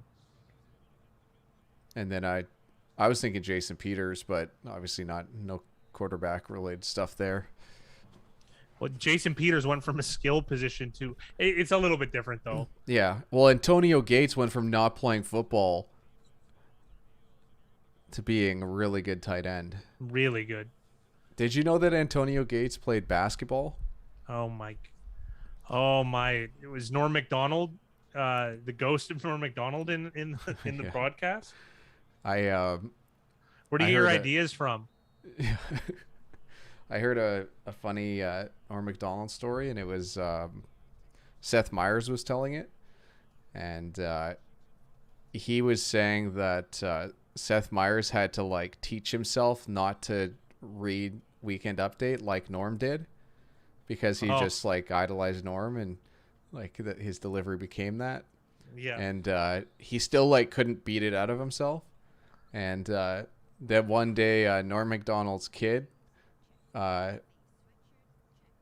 told his dad that, "Oh, Dad, you sound a lot like Seth Meyers." And then Norm said, "Well, obviously my kid doesn't understand the concept of time." I'm going to go back to Josh Allen's Mitch Trubisky. I think he's a good backup in that system. I don't think it worked in Chicago. I think in Buffalo it's a little bit more forgiving. Even though I think Buffalo is oddly one player dimensional and rigid. But I do still think it's a better fit for Mitchell Trubisky. Those Heinz Mickey, go Ward ahead. blocks. Oh yeah, that's what I was going You go. with. Yeah, You go go. for it. No, It's you go. crazy. You go. No, you no. go. You take it. You're gonna be able to explain it a lot better than I can. The knockout hit on Ed Reed was one of the most brutal things I've ever seen. I couldn't believe how real those were.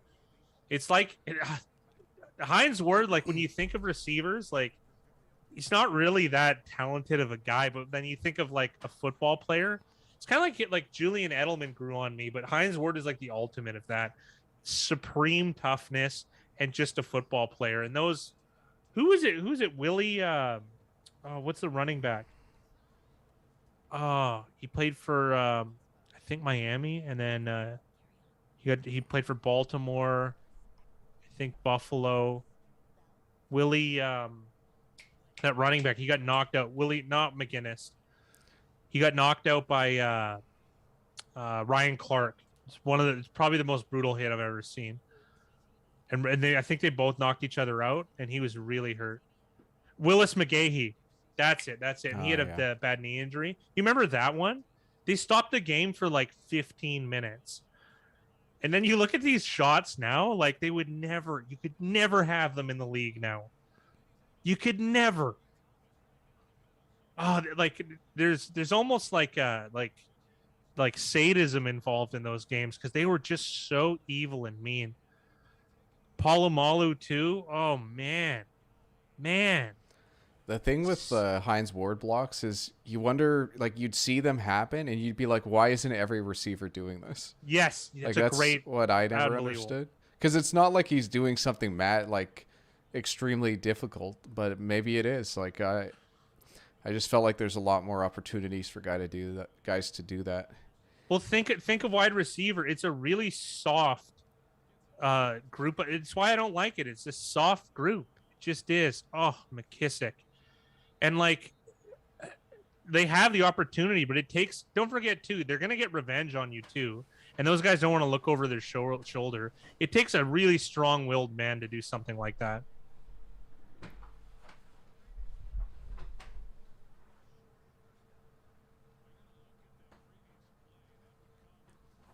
How is the runner short? He tripped and then he moved forward. Jones did give him up, Zaps, but there's no giving yourself up as a running back. There's been three spots tonight have been strange.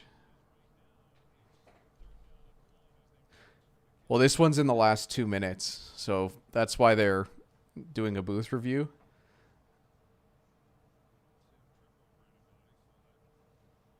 Yeah, he's like a good yard and a half past without getting touched, so I'm sure this one will get changed.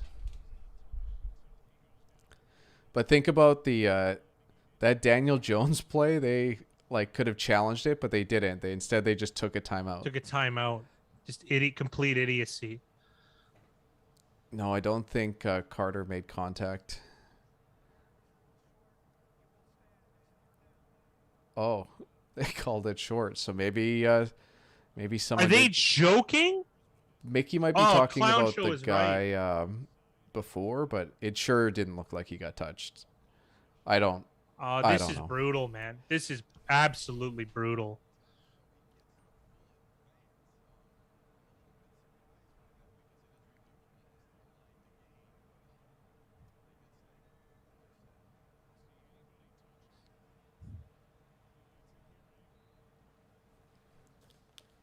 Yeah, and then you run it twice then, you know? Actually, the value of running might go down, Zaps, if they keep spotting you a yard short every time.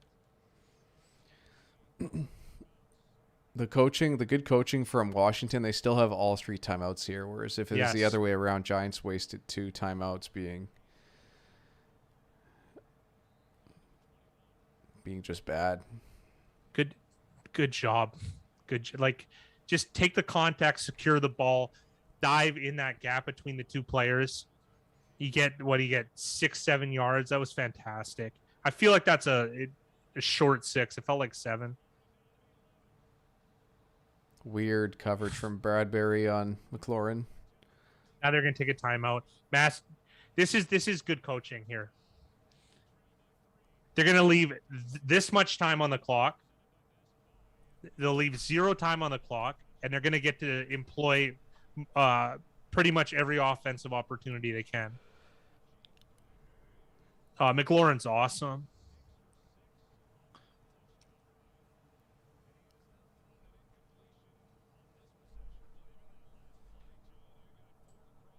I hope they stick with this name. They're not going to, but I kind of hope they do. I like the old name, but whatever. Like football team, and I kind of like the uniforms and the hell. I don't know. I think it looks cool and it's funny.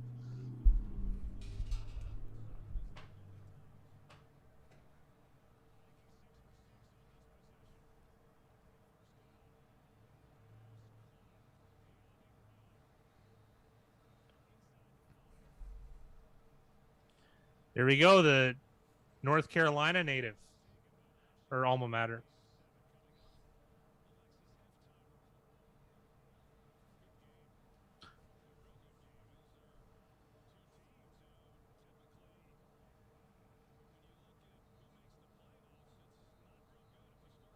Well, I might take him plus 130, Dylan. Bishop Sycamore.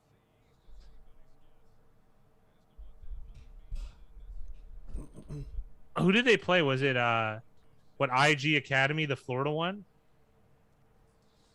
Yeah, and Zaps, you don't want to lose your pass rush in the first half. Yeah, IMG. There you go. Thank you, Josh.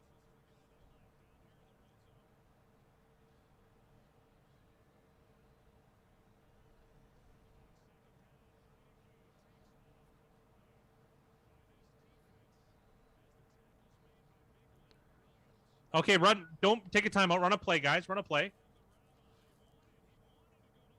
They kind of need to take their timeout here because it's third down.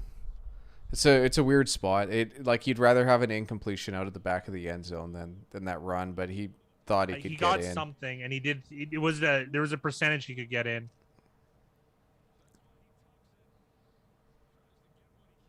Oh, that guy got his knee. Nice play, Leonard Williams. I don't think it's 3rd and goal, right? Like they can still pick up a first down. Yeah, they can. Yeah, it would have been really nice if he picked up the first down there. At least if they get the first down, they can stop the clock, but yeah, it's so unlikely. They're really at the 1.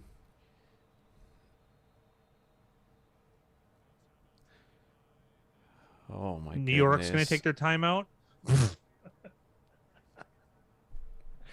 Big Ryan, this is your territory. So this is your biggest pet peeve. So lay it on them.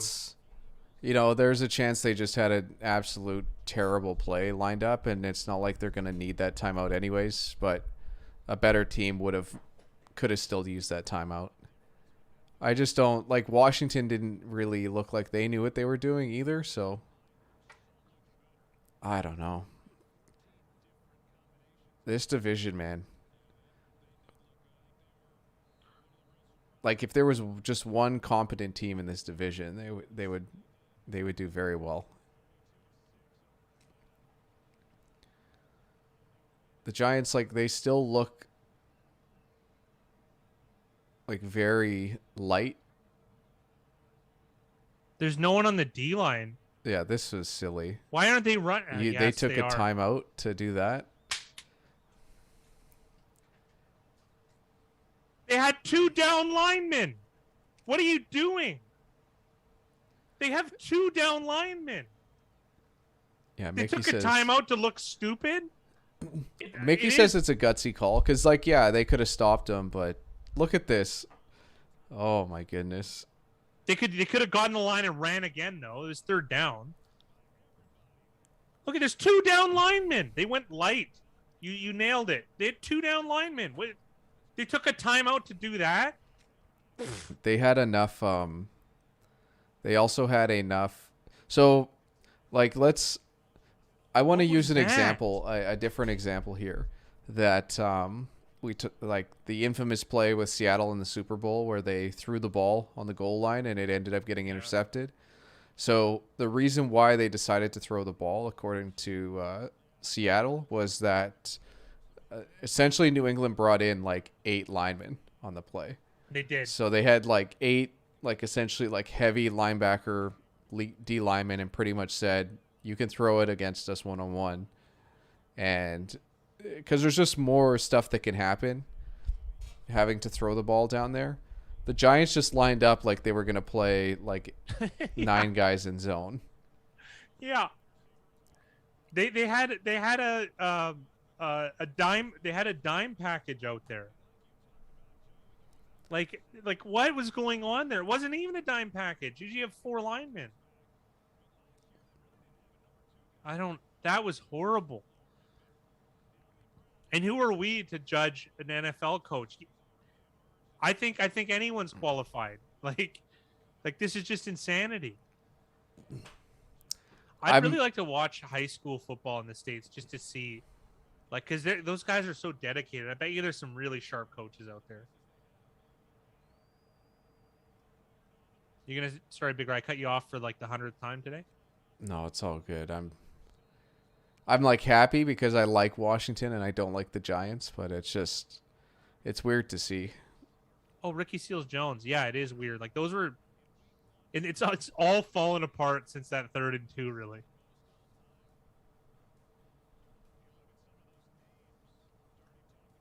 Mickey, I have like a weird jealousy thing about American high school football. If we had anything like that close, I would go, and like on Friday, and I'm sure I would love it.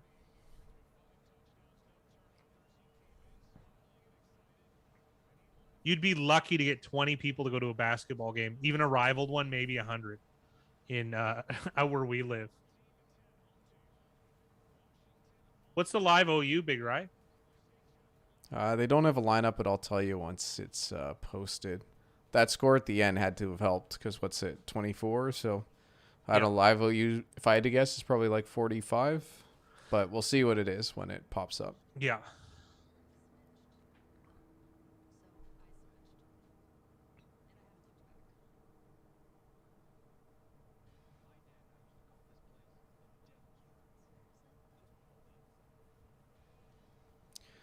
The OU's 44 and the juice on the over is minus 115. So pretty decent guess for myself. Yeah, I would say so. It's probably bang on. Yeah. Close to at least.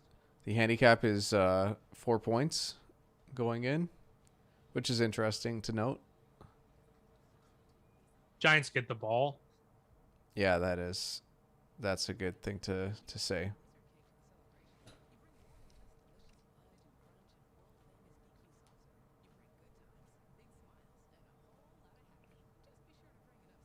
That's unreal. How does the ticketing work, Mickey, for the high school games? Like, I'm assuming you have to buy tickets at that point because 20,000 people. Like, do you have like designated seating? Like, I don't know. It just sounds so crazy. It's so foreign to Big Ryan and I. What gets 20,000 out here? Only hockey? The Canucks? That's it? Yeah, the stadium doesn't even have 20,000 seats. Oh, okay. So I guess we don't even get that. No, I think it's 18,000. $7 a pop. That sounds like really good value. $10. It sounds like unreal value. And you could potentially be watching a future NFL star too. Like it's unlikely, but it's still possible.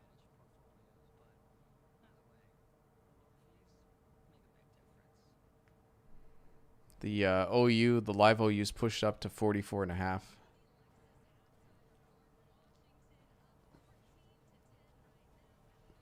Juice on the over still, or is it now leveled off? Now it's on the under at minus 111, minus 106 right. on the over. I need 41. I need 2 touchdowns.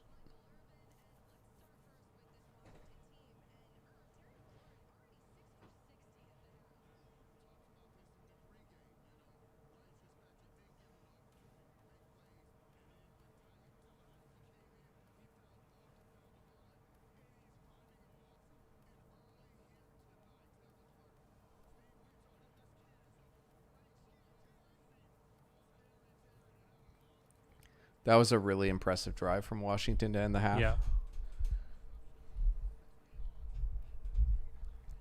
Some gas by the Giants, but it was still very impressive by Washington.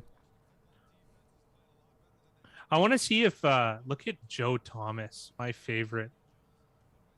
$60 million stadium, Allen High School. That's crazy. Whatever you're gonna get, it's worth it. Do we even have a facility like that in Canada?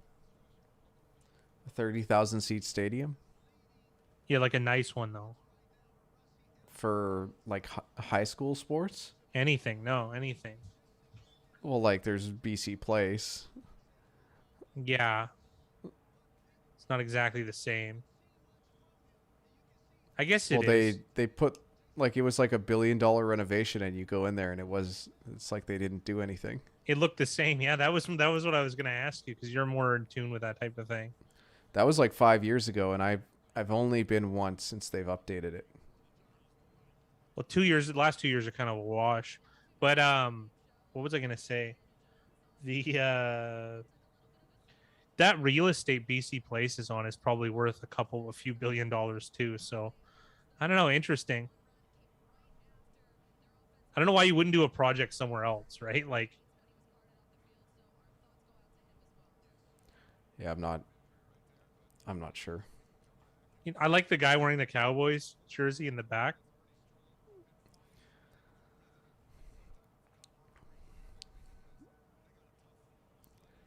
Joe Thomas looking good. He looks great. He looks really close to my brother-in-law, which is weird.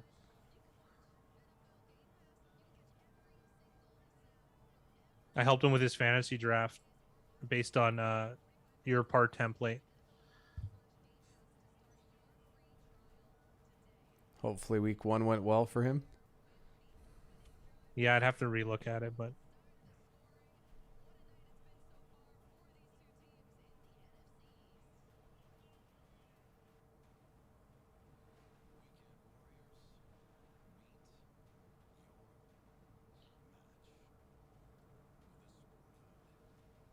In fact, I'll let you take that one.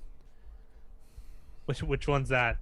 Oh, Corey's talking about he only did half a unit, but he's having Okay, that buyer's one. remorse because he won early. It's easy to say.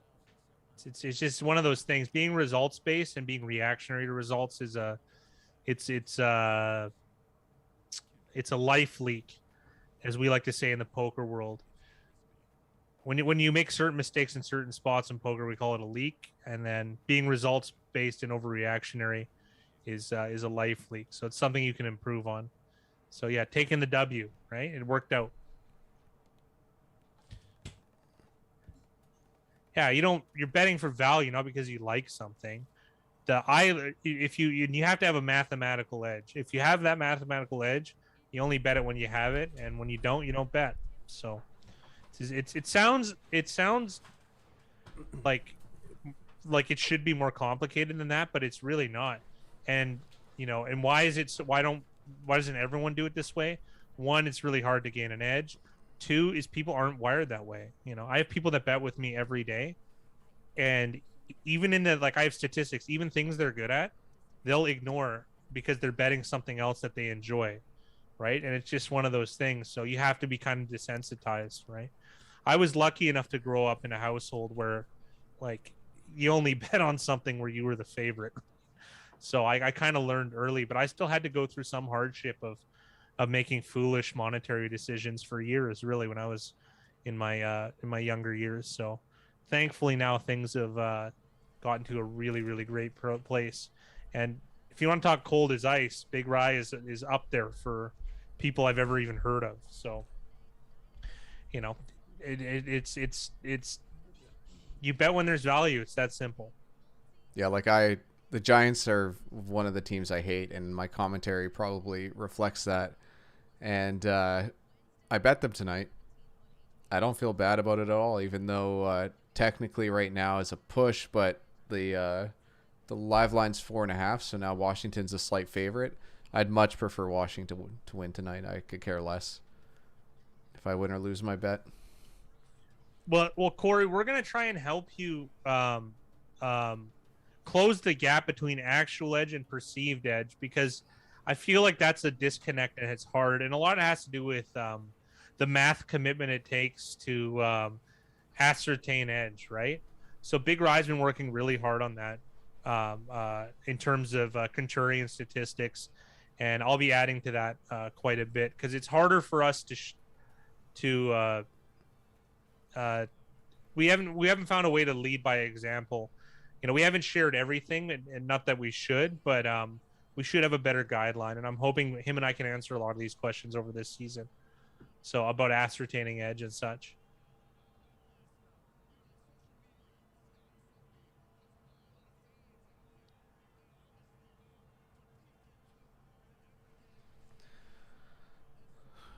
Has Michael Irvin ever done any wrestling?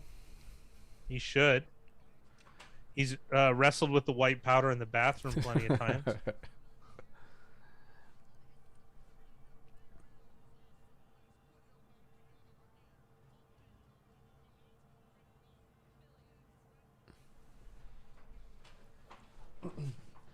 I think next week we should just do the picks video, but we yell everything we say.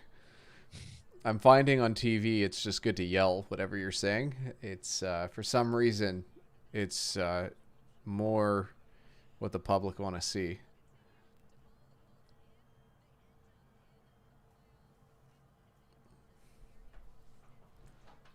Yeah, if you're beating closing lines, Corey, then it's probably good. The one thing though is like the NASCAR market, if you need to figure out like the betting volume, because if it's not an efficient market, then beating the closing line isn't as important. Whereas in NFL, it's a really efficient market. Same with baseball, so that like there's more value there. So beating the closing line is great, but it's less so depending on the volume. And I mean, again, I have zero experience observing motorsports markets, but that's something to keep in mind. Like it's not it's closing line value isn't already the be all end all, but it is strong, and it's stronger the stronger the markets are.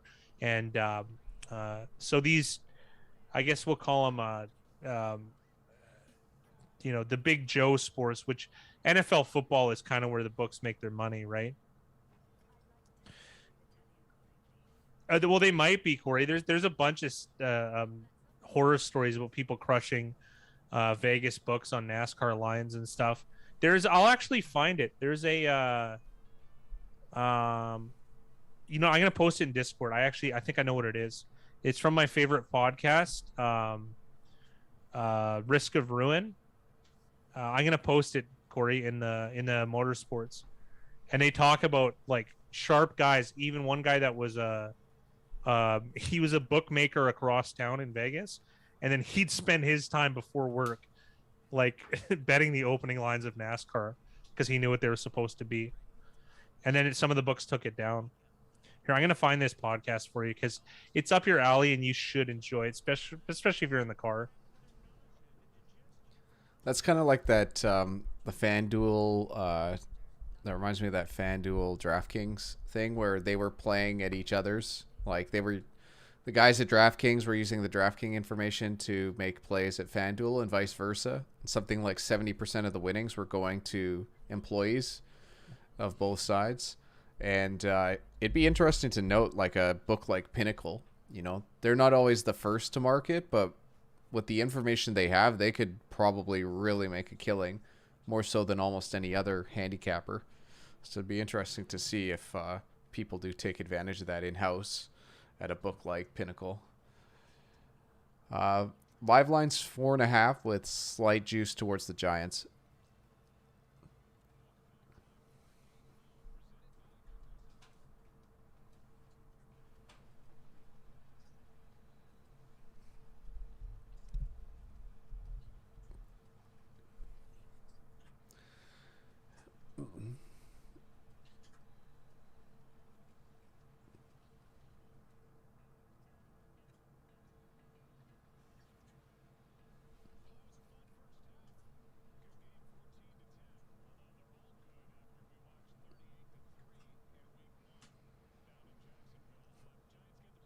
It's okay, Corey. Like, people tailing you is up to them. Like, you can't control who's going to tell you, who's not going to tell you. Like, the important thing is that you're making good decisions for yourself. And you're recording them. Like you're keeping a record, right? Because you gotta know what you're doing, whether you have an edge or not. You're probably not gonna get the sample in, but it's still very important to keep a record. I was surprised like you, Mickey, and Fat Guy said exactly what you just said. It's probably because the Giants get the ball. Yeah, I posted in Discord, guys, that podcast. I might have done it already once before, but the two new episodes that came out on September 7th, they do have a NASCAR focus. It's about guys going to Vegas and being um, uh, professional sports bettors. And there's a really interesting story. They're they're most of these guys are from Boone, North Carolina, and this one sports book, they kept using different. They went to college there, so they kept using different students when they get kicked out from this book. And then on the terms of service, it said the country or the places you couldn't be from. It was China, Iran, those types of places, and then the last one was Boone, North Carolina, and that made me laugh. I thought it was pretty good. Like they beat this book so bad that the entire town's just not allowed to bet with this website. Well, it's an interesting thing to think about, right? Like if you're able to, like if it was an online thing and they're able to sign in online and create different profiles, like if I was doing really well at a book, like you could just sign up and make the same bets, like the stuff they do in Vegas as well. Yeah, absolutely. Well, it's more about it's less about the money, Corey, when you track a spreadsheet, and more about like the pricing you get in comparison to closing line. Like we can help you a little bit with a spreadsheet, like giving you an idea of what to do, or at least cleaning it up if you have one. Like don't be afraid to ask that kind of stuff. I'm not bad with Google Sheets. Big Rye is a wizard, and I'd be happy to take a look. And if it's something beyond my pay grade, as Comey would say, then I could definitely reference Big Rye. And like to highlight it, like Jackson asked me for a sheet this week, so he's using the exact same sheet I am for NFL plays. Oh, here's Free play. yeah, this one's tough for Chase Young because he jumped, but like if you jump like that, you can't go back. You got to keep going because Yeah. if they don't, you can give the other team a free play. I'm never really sure how they decide on which plays. I guess it's if the guy's running free to the quarterback, they blow it down. Yeah. I guess I've never figured it out. Like, how is Rodgers so good at it? Like, Yeah. maybe because the O line is so in tune with him. I know it was something you were complaining about last live stream, but they had the I actually rewatched the Peyton Eli stream in the overtime. It was pretty good. Just some of the insight that you get, some of the stuff that they would see.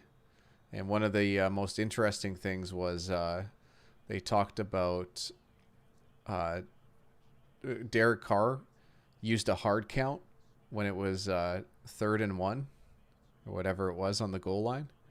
And that's when Alex Leatherwood jumped offside. And they were saying it the whole time, like whatever you do, don't use a hard count, like go on one. And it was just interesting to see, right? Because we put all the blame on Leatherwood watching live, and they put more of the blame on Carr. Interesting. Yeah, sorry, go ahead, Big Ray. No, you go ahead. I was just gonna answer Mickey, so please finish your thought. I've been really off on that. It's interesting to note too. It's like a guy like Leatherwood might have been taught in college that hey, when we're in this situation, it's like you always go on one, which is just interesting to think, right? Like you and I didn't play football, so we don't know Correct. some of the like do's and don'ts that the intricacies of the game. But I just found that to be interesting to hear from their perspective. And another thing I noticed, like just watching those three guys, the third guy was Russell Wilson, who joined the broadcast for the overtime at least. And when things went kind of like astray and things didn't go exactly how they were planned out. Like Peyton and Eli had a much bigger reaction than Russell Wilson, and Russell Wilson was more like, "Oh, it's all right. They can bounce back. Like they got to focus on this next play." And I found it interesting to see just how he handled it, because I feel like Russell Wilson's just been better in those pressure situations than those two guys, and it's just interesting to see how guys react to certain things The happening, demeanor, yeah. how it can affect them personally.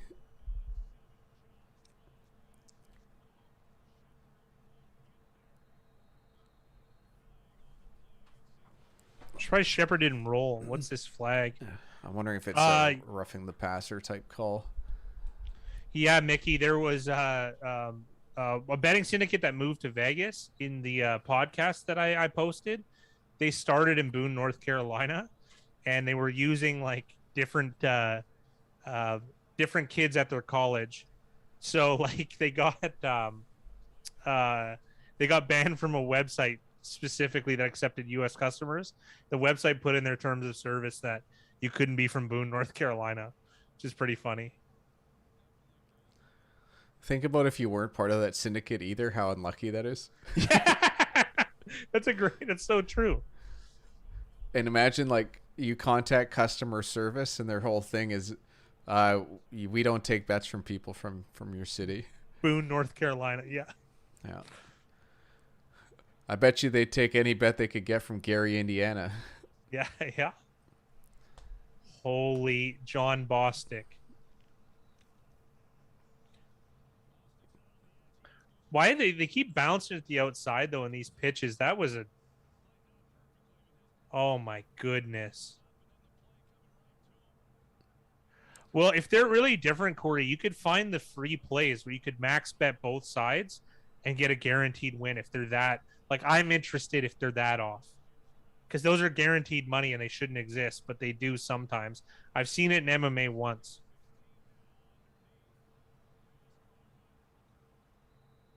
What kind of pass was that? I just don't get these play designs. Playing for a field goal. Yeah, it sounds about right.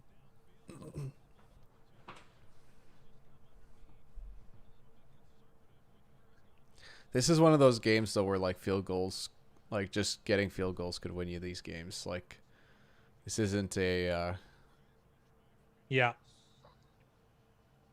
they're not play it's not the Chiefs out there. I like how you draft a running back this high and you don't even play him on third down. How is the justification there? Yeah, that's a really, really interesting point. Like think about it. At every other position, you're going to start the guy 100% of snaps, and I'm not saying you should do that. Start Saquon Barkley for 100% of snaps, but like that has to be built capital, into that has to be built into the value of that player, yes, right? Like exactly. A quarterback plays, you hope, every single play. An offensive lineman plays every single play. Even there's some positions that we might not value as much, but like safeties are out there every single play. Most corners are out there every single play. There's a handful of linebackers that have played every single play. Pretty close, yeah. Yeah. Defensive line, you need a rotation. Like you still want to spend a lot of capital on defensive linemen because there are situations where you do need to have high-end pass rushers. It's just you do need it to win. It affects the win probability so much. But the difference between Saquon Barkley and first down and let's go Mike Davis, how big is it? It's like, barely really anything. How big is it? It's barely at all. And the interesting thing is, think about it this way. I don't even care who really is at running back each play for them. I know. Like, I'm not saying, oh, this is going to be a bad play because Devontae Booker's in. Like, I actually thought that was Saquon Barkley who had that catch, and it was Booker. But, like, I don't know what Barkley could have done differently on that same play. Like, it would have been the same type of completion, at least my guess would be. Oh, I got Baker married a salsa. I have over 40.5 at plus 107. Josh Allen. What is the live total right now? 44.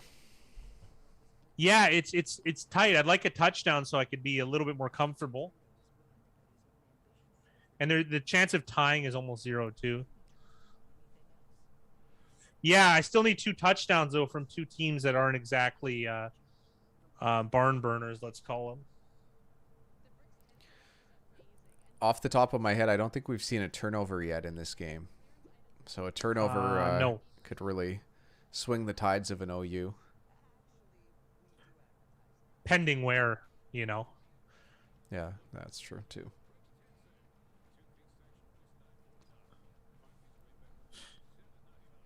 Here's another thing too. When I say like the difference between Barkley and Mike Davis, even though that's like a stark contrast in terms of highlight reels, I'm not dogging on Saquon Barkley. It's just the math just doesn't work out. You know, like I think he's very fun to watch and incredible, but like the math just doesn't line up. Like there's just no other way of slicing it, right?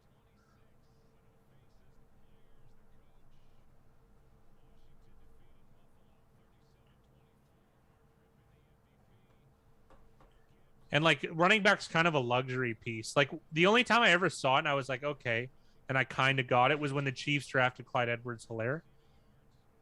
Joe Well, Giddens, that's football coach. yeah. It's really nice to have a good running back when you have a good roster. Like it's completely different in that sense. It's just weird Yes, when a yes. team like the Giants, who have so many holes at so many spots, especially O-line at the time, decided to draft a running back. Joe Gibbs ran a NASCAR team too, right? That guy's the diehard. Holy, that was a hit too. Carter.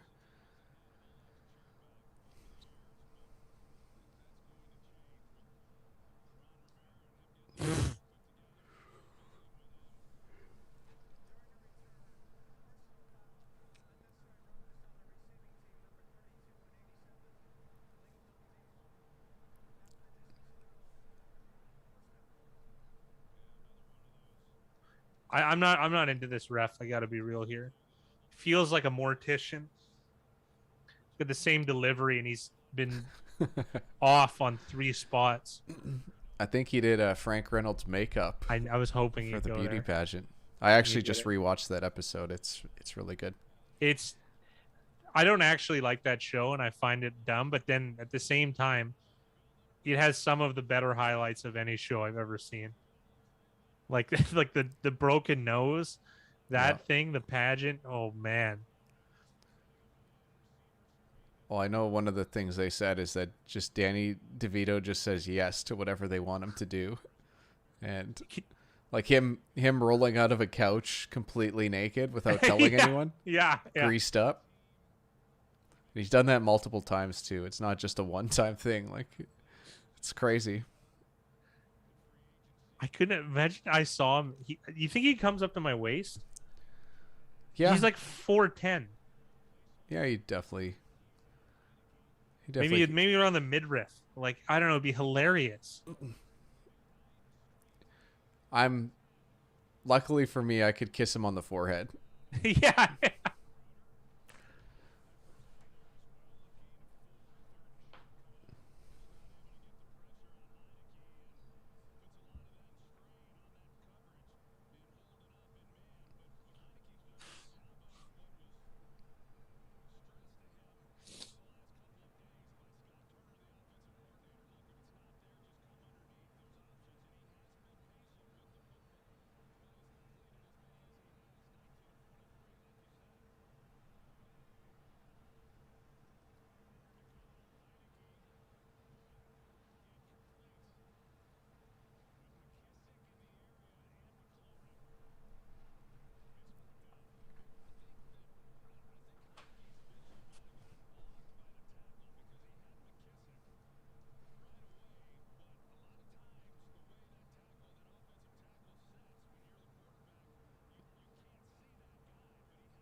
Aikman brings up an interesting point here about the tackle blocking his view.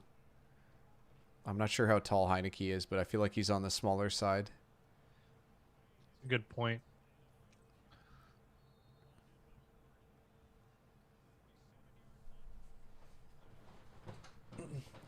Well, the live line is now Washington -1 with pretty heavy juice. -150 for Washington on the money line, and the OU's at 43.5, but juice is on the Ooh. over.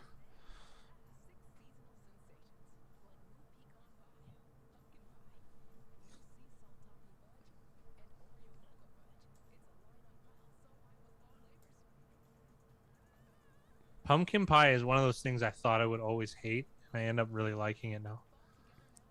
It's weird how your taste buds kind of evolve, right? Yeah, that's so true.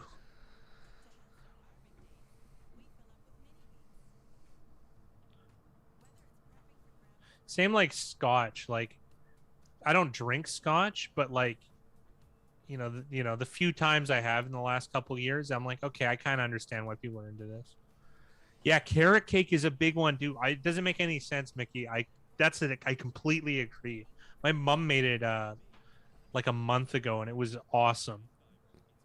There's those are two things too that like there's a huge range, right? Between like there's good pumpkin pie and there's good carrot cake, and then Yeah. there's stuff that's just absolutely terrible. Yes. But there's you can't really beat it. I've got an ongoing joke with my wife because for my 30th birthday I got I think it was like a lemon cake or something like that. You don't even it, like. it just hit me like, oh, this is what I get.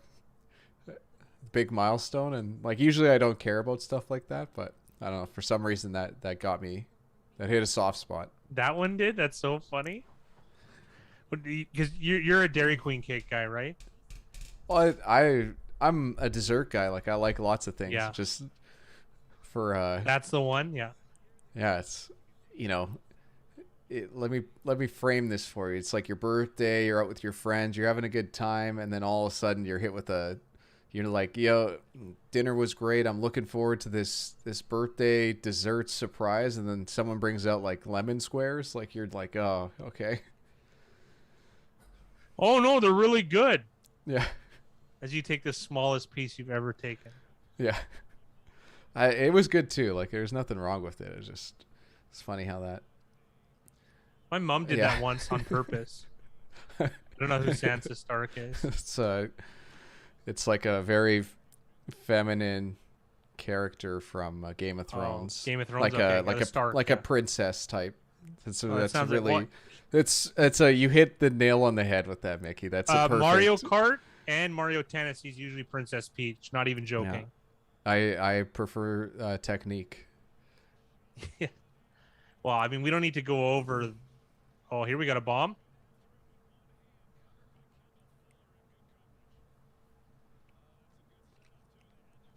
We don't need to go over how inferior you are at Mario Tennis. Oh yeah, sometime. It's the only thing I wake up and have regret about. I actually think it is. It's the only game you actually care about, and I destroyed you. Only using 2 shots. Yeah.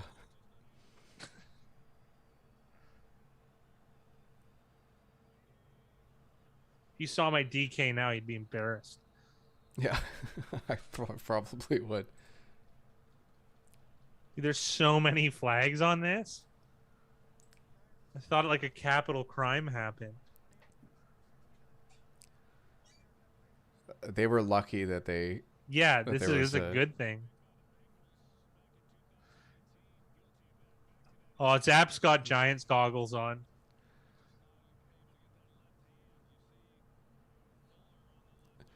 I was fine with that. I know what you mean. Like, it's just tough because they call so many things very soft now, that it's like it can definitely be frustrating if the call doesn't go your way.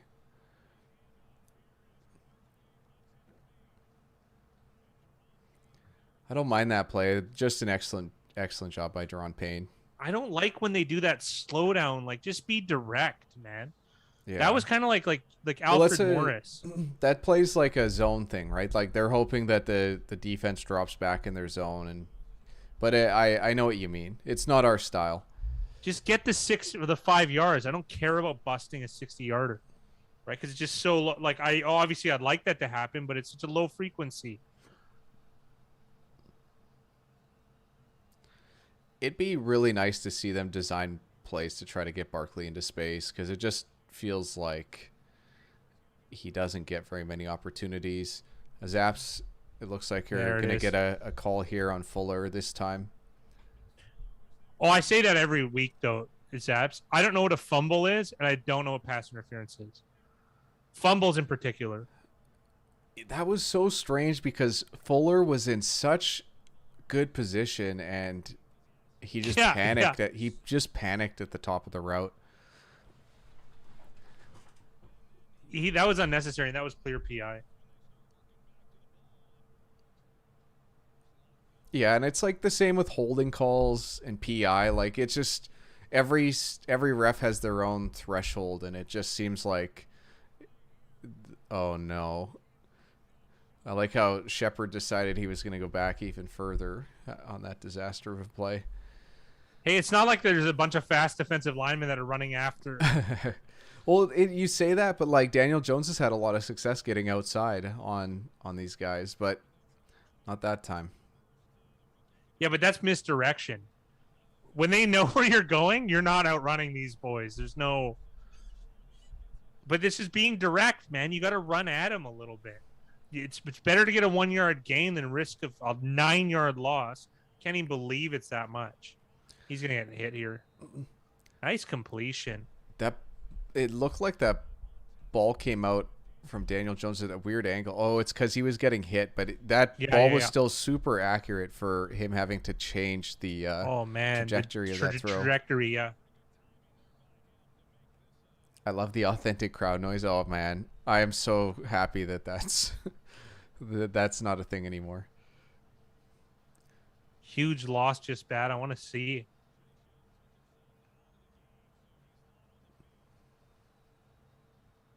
What are you guys doing?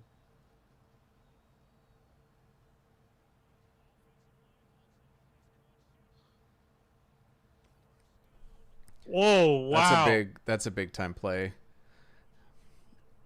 There's no reason not to run here. Oh, no problem, Zaps. Hey, it gave me excitement because I was expecting one thing and another thing came. No big deal.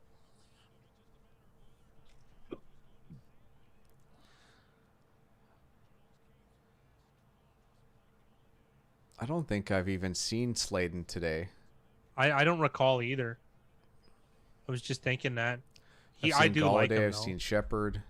That's all I've seen. I haven't seen any other receivers other than Galladay's had some targets here that he hasn't been able to corral. Yeah, Evan Ingram is out tonight. Yeah, I think I saw him on the sideline. This hit him in the hands, and that was a spiral. That was a catchable ball. That's a drop.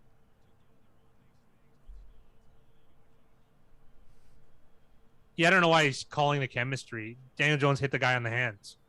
Sorry, you got to catch that ball, especially when you're highest paid WR1. Well, Darius Sladen is playing. And that's a touchdown. Wow. Speaking of which, William Jackson III was not happy with that play, so I'm curious to see what happened in coverage. It might have been a juggle. It might have been a juggle. I don't want to say that. I don't want to jinx the play, but there's a chance. Oh, that was a good catch. That was a really good catch. That wasn't an easy play to make.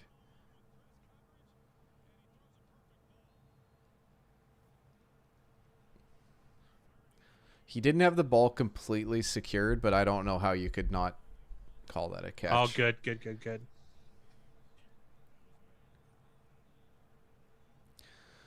all of a sudden we have a 6-point lead for the Giants. And you know what? If you have the conviction to do this, like take at least a couple of these shots against this defense, like what's your problem with everyone else? Like this is the football team. They're not slouches. They're the most dangerous defense, like in terms of taking risks. They're the most apt to get a serious turnover and score.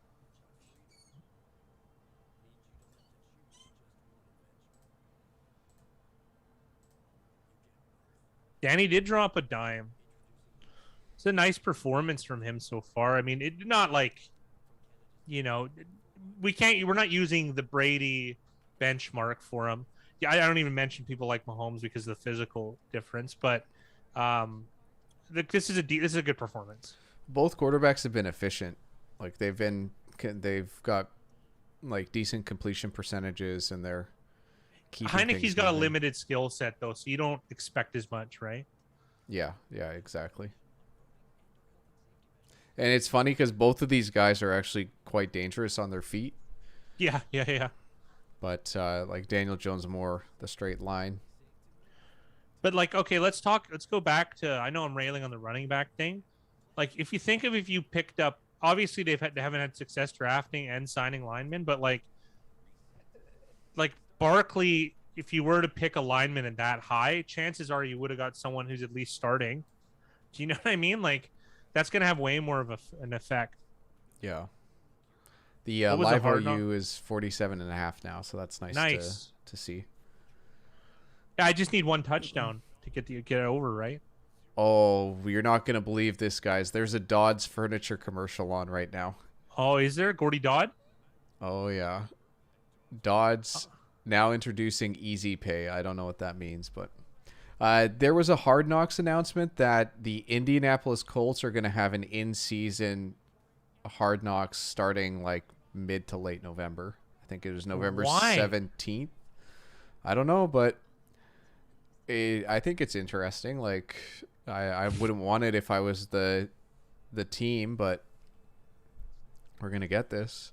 And I would hire a new coach just to avoid hard knocks. I think it's plague. You know what I mean? How could you be yourself on the show? One, two. Why would you want that distraction around? Yeah, I just don't understand how much like accessibility they get, but I don't know. Well, I don't even know. Remember the time they caught Andrew Whitworth naked coming out of the shower? Why are they even allowed in the locker room? I don't get it. It's so invasive. I like the. I'm just here so I don't get fined. I'm very Yeah. anti media, so Well, that's especially like why the players' privacy. all the players are taught what they can and can't do. Like some of them are better at it than others, but there's a reason why. That time Michael Strahan told off the reporter, I really like. I like with John Tortorella how he treated them too. Like there's no benefit. They don't offer a benefit. In the old days, I'm sure you know what I mean? Like I'm sure there was. I don't they don't create exposure. Exposure is there already, and they take everything out of context. So I don't. I think they're net negative for the most part, but not for the casual fan in the eyes of the NFL. Look at the quarterback ratings. You weren't wrong about efficiency here, Big Rye. Yeah, they've both put Wow. up pretty decent numbers. It doesn't feel like it, but they have. Yeah, it doesn't feel like it at all, but nice run here, Gibson.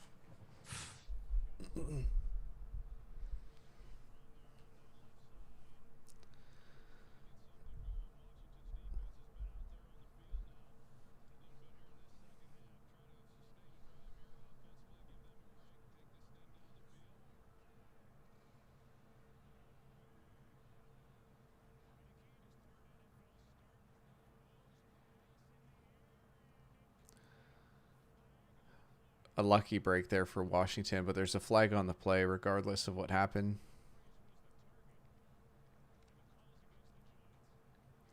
It's got to be against the Giants. Joe Judge is not happy.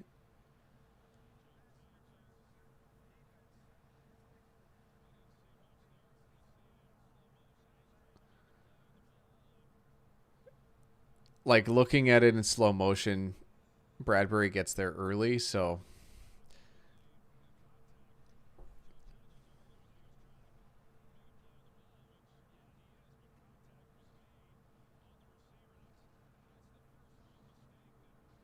They just awarded a bad throw. And I like that. that's so good way of It's some putting it. quotable stuff. I like that. I like that.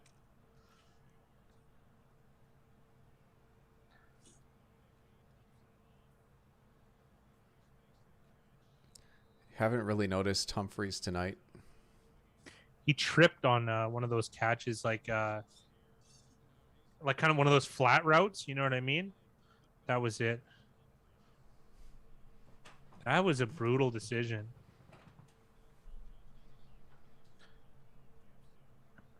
Judge should be really thankful though. Like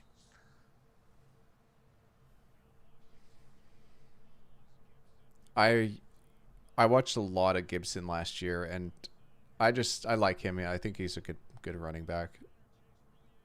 It's easy to say after a nice run like that.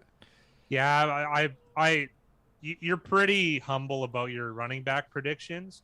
Like, you've been really, really strong on them. Here's another. I just realized something. They drafted a wide receiver, Cardarius Toney, who's not playing. Like, you have Galladay,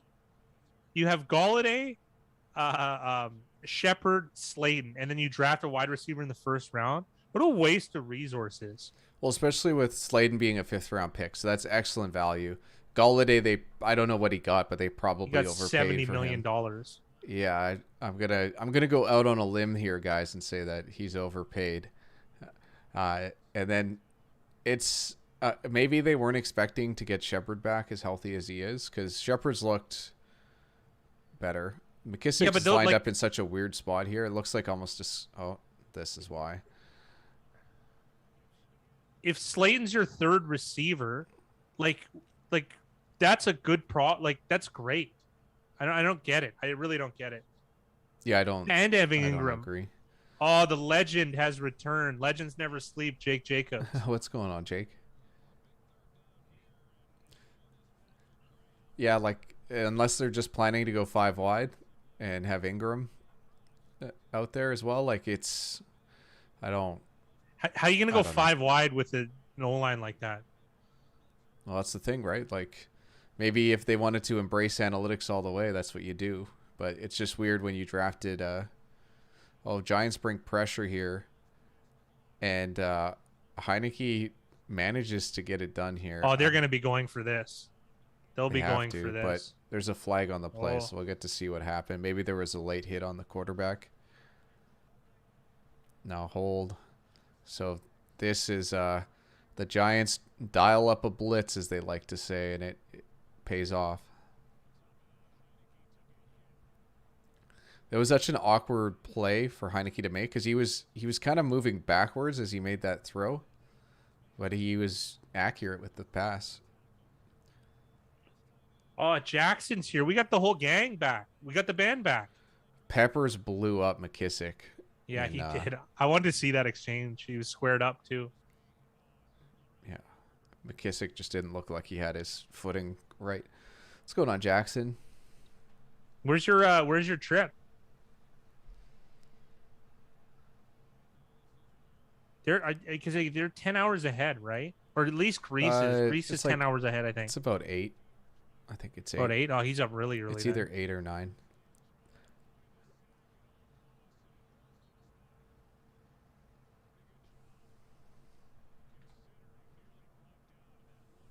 That was pretty good from Taylor Heineke.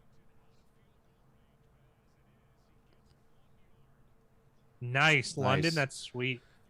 I was lucky enough to go to London a few years ago, and I wasn't actually very excited to go. I was kind of like, England, whatever. I loved it. It was one of my favorite cities. And just to get around London is so easy. Like, I love the... I love their... what do you call it? Their system. I forget the word for it. The metro? Yeah. I've never been to London. I might have went on layover, but I never I never left the airport if I did go. I can't remember though.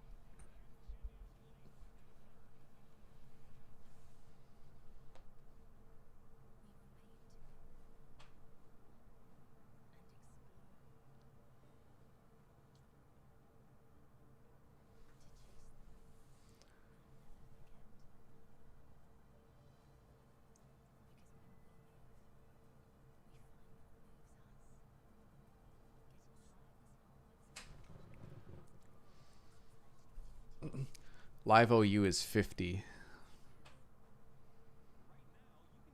It's 50? Yeah. I'm still not there. I'm 4 points away, but I'd like to. This guy hit when this guy went undefeated against me on the weekend. So I lowered his limits for football betting because I didn't want it to interfere with other things I have going on, but it was pretty bad. It'll happen, right? There's it's part of it. Yeah, good and bad variants. Oh, absolutely. There was a day he bet tennis favorites and he went 0-5. So Uh, for Fat Guy, you cover what you got tonight. I got over 40.5 at plus 107. And then myself and a lot of people in chat have the Giants at +4. So far, so good. Right now, Giants are -2.5 on the live line, -147 on the money line, and the OU's at 49.5. So things are looking good for everyone as it stands now. I was going to ask you, Jackson, if you ended up putting anything down for today's game. Yeah, it's looking well. Yeah, what's more likely, the over or the Giants cashing? Oh no, Giants, you're up. Yeah, They're both pretty much the same. They're It's both. like it's quite a big difference, but still lots of game to play. So anything could happen. absolutely.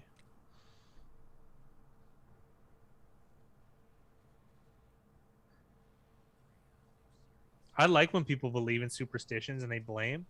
I play poker with this 65-year-old Italian guy. He's horrible at poker, but he loves it, and he loses like a serious amount of dough every week. He's a retired longshoreman, and I think he was in the mafia.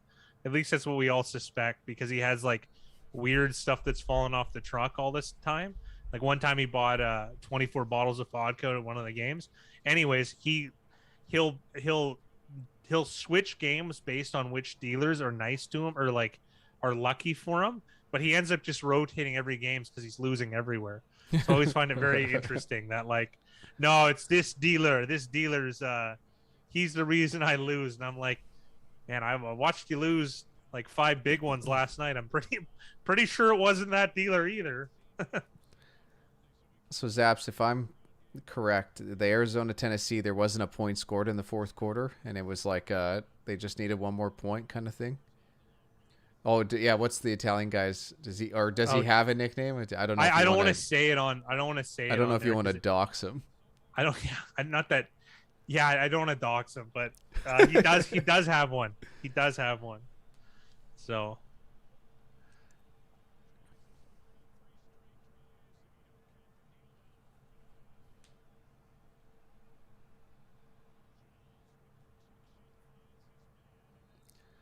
I don't know if that was on purpose by Slayton, but it looked like he purposely stayed in bounds to keep the clock moving. And if that was true, that's the first good, smart coaching decision type thing I've seen today. Because he like could have big time easily, Tommy. Yeah, he could have easily came down there, but he took the contact and stayed in.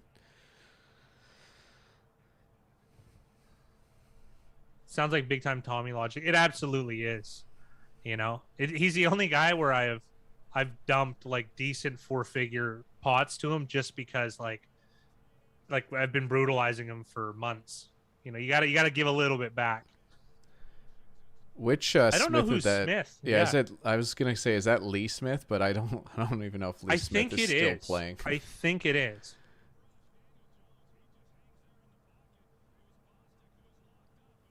Where did he have most success? Buffalo or Oakland? Gotta be Buffalo.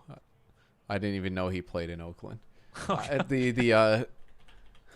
we don't even know if that's the right guy. Yeah, that's true. Giants.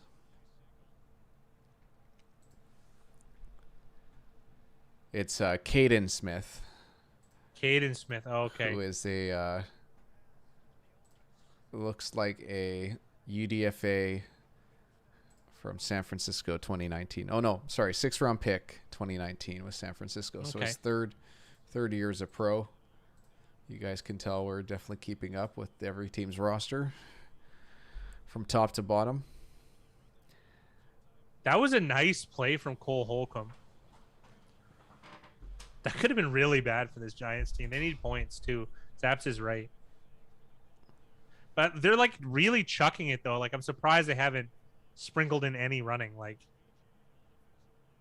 oh, it was Jackson. It was bad. I saw one of my friends WhatsApp me the photo. Like that leg was just dangling. This protection's been pretty good here. I'm happy I didn't actually see the injury, but it's Yeah, tough. yeah, Like I you don't won't even like it. know. I don't even know who stepped in for the Giants on the O line. To be honest,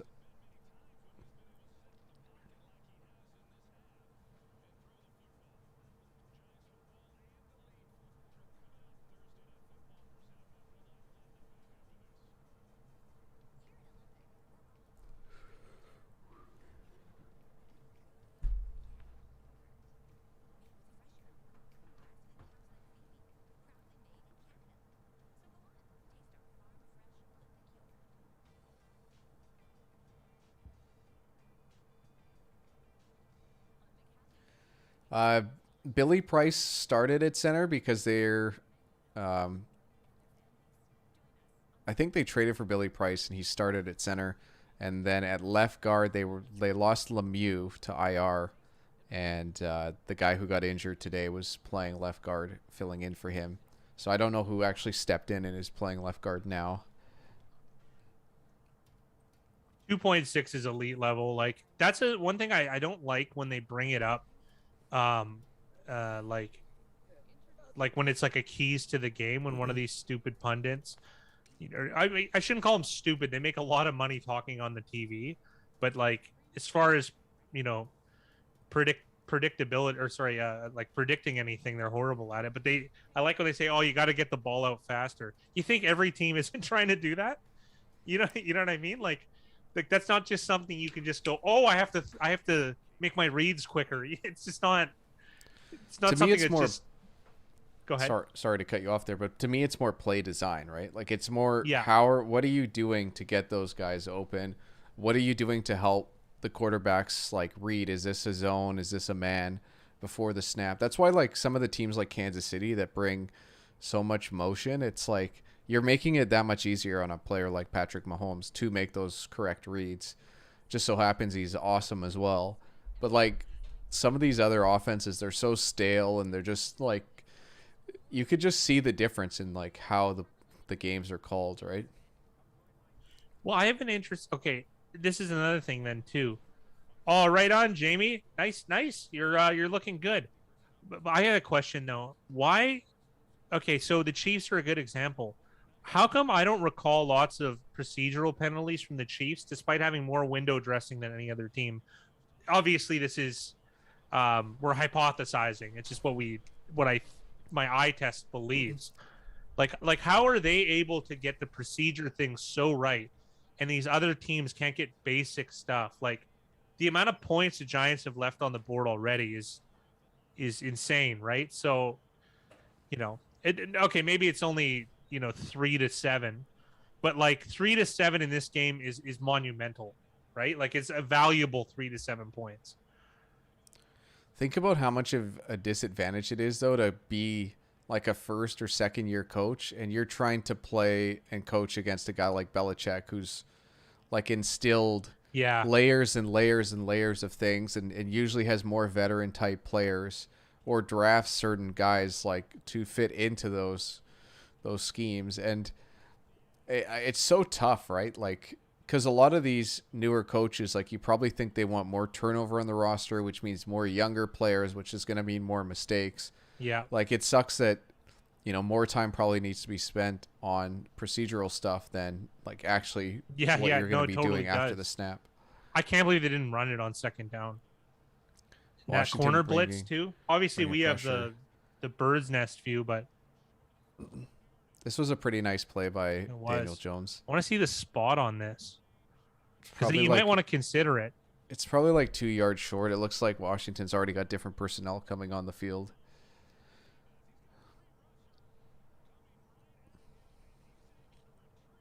It, man, the I feel like Jones doesn't really throw any ducks. Like, yeah, it wasn't bad. It's like Mickey said, playing for field goals.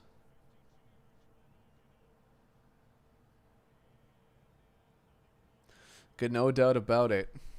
It's good. What's the OU? I need 1 point. I need 1 point.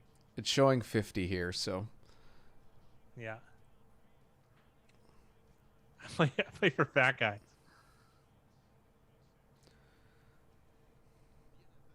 it's just the nice thing about a 6 point game is there's incentive for both teams to still score.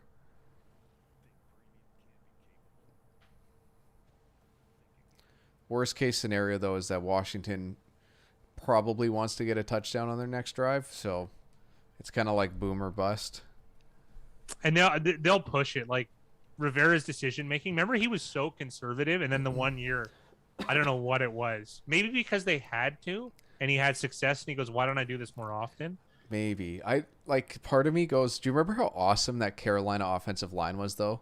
The year they went to the Super Bowl, like that offensive line was dominant. Like I remember Cam Newton was Tom Brady-esque. Like he would just stand in the pocket for like 5-6 seconds every drop back, and like it makes a huge difference. You could make a psychological case for strong offensive line because think about the confidence your quarterback gets. You know what I mean? Whereas when you play like, you know what I mean? Like you're literally, this could be the last play of your life Yeah. every like, snap, right? how can you be Zach Wilson right now and actually enjoy showing up and playing football every day? That would be tough. I don't even think they have the worst. You Maybe can make not. a case for other. It was just week one was tough. Like there might be worse, Yeah. but Oh, week yeah, one yeah, yeah. was Oh, rough. yeah, it's not easy. Yeah. Getting your ass kicked, absolutely. And a lot of people were saying like, oh, Carolina's defense is like average or bad. Like it didn't look like it against the Jets. Yeah. Let's put it that way. I think bad is a stretch, to say. Like you could make the case for average, but there are some athletic pieces there. I'm a Brian Burns fan, so Tennessee's hasn't been as strong as the rush yards would make you think as of late, but that was particularly bad, Jackson. Like you're not wrong, because every guy got through.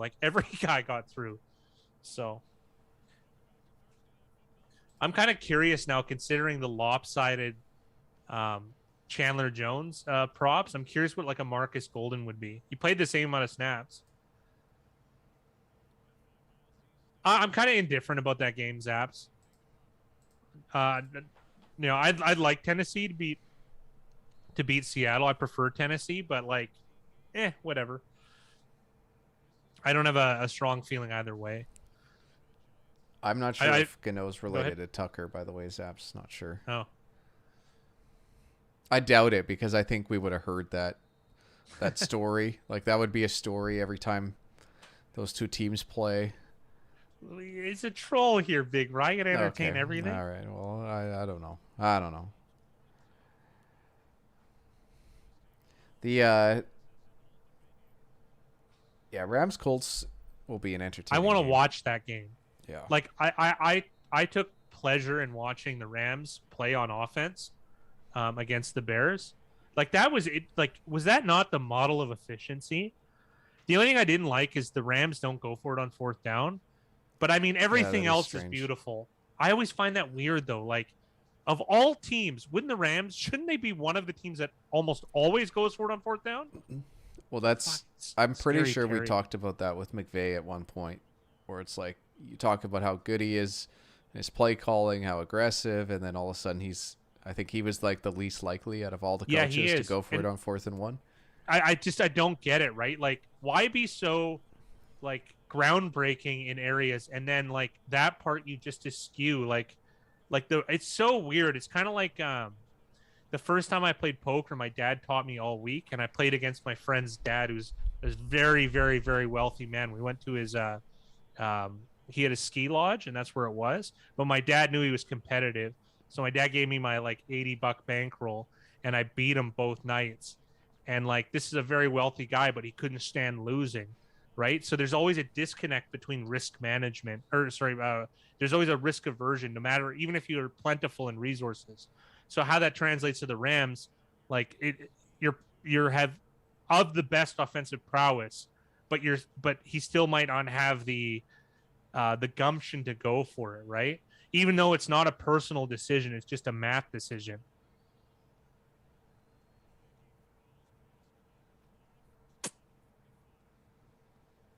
Man, this is a good drive too. McLaurin's awesome.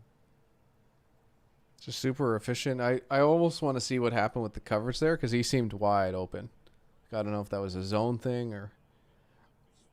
Mickey's got an interesting. Oddly, McVay has horrible fourth down numbers. Though that probably made him gun shy. But in reality, how big is that sample compared to regular plays on 3rd and 1, let's say, or 3rd and 2? They're gonna give him a bad spot here. These spots have been horrible.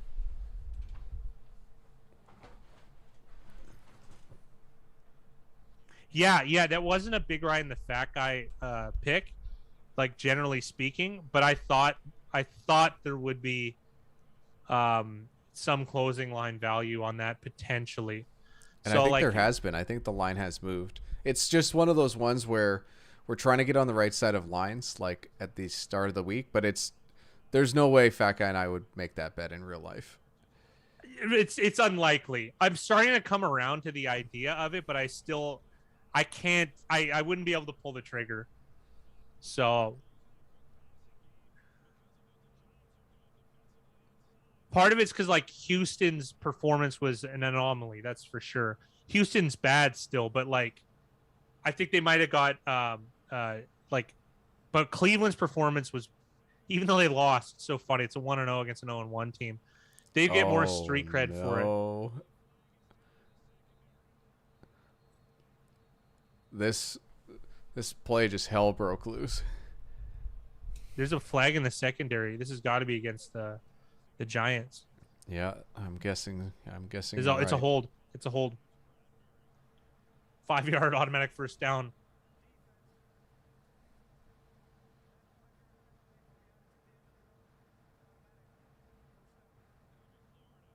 Yeah. Oh, beat.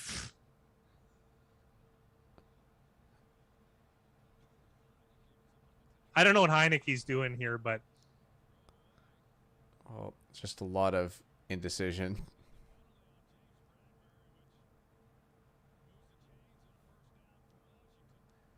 Helps you over. Yeah, I know. It gives you a sweat though, hey Zaps.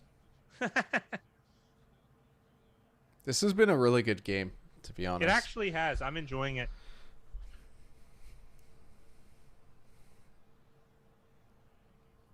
Jeez. This is great. Dude, this guy is nuts, man. That's the first softest coverage on the planet. Well, yeah, it's up we're going to get a good replay here to see what's going on.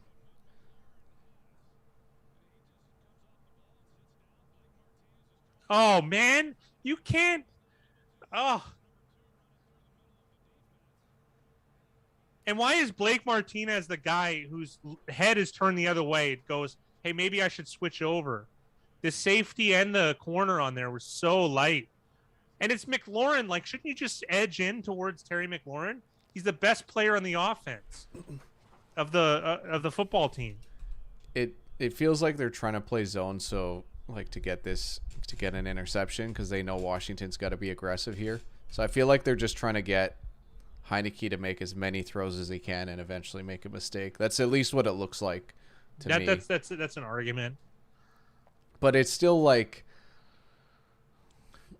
is that you're gonna die a slow death, like leaving this guy open? And like, look at the numbers: 5 for 6, 40 yards on this drive because he's taking what he can get. It's not pretty, but it's sufficient. Doesn't have to be, right? That was weird. Neither guy saw the ball.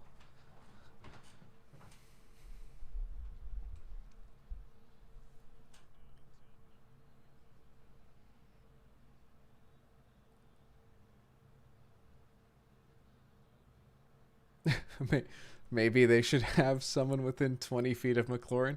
I like that. I think that's so. A good strategy. I think so too, Zaps. Yeah. Don't get me wrong. I agree with you.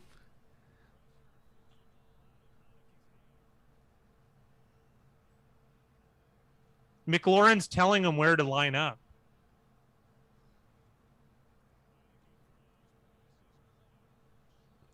So, decisions to make here for Washington. I got a feeling they're going to kick the field goal. They still have 3 timeouts. There's 9 minutes left. They they have a good. It's a This is 6-point game, so they can still tie it with 2 field goals.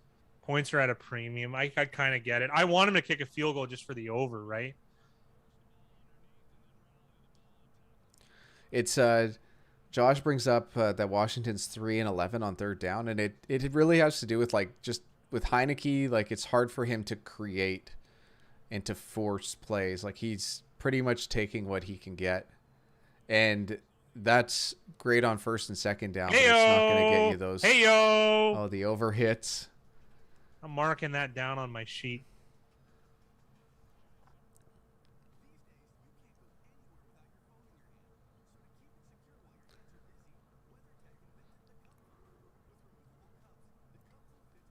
Contrarian overs are the best. Yeah.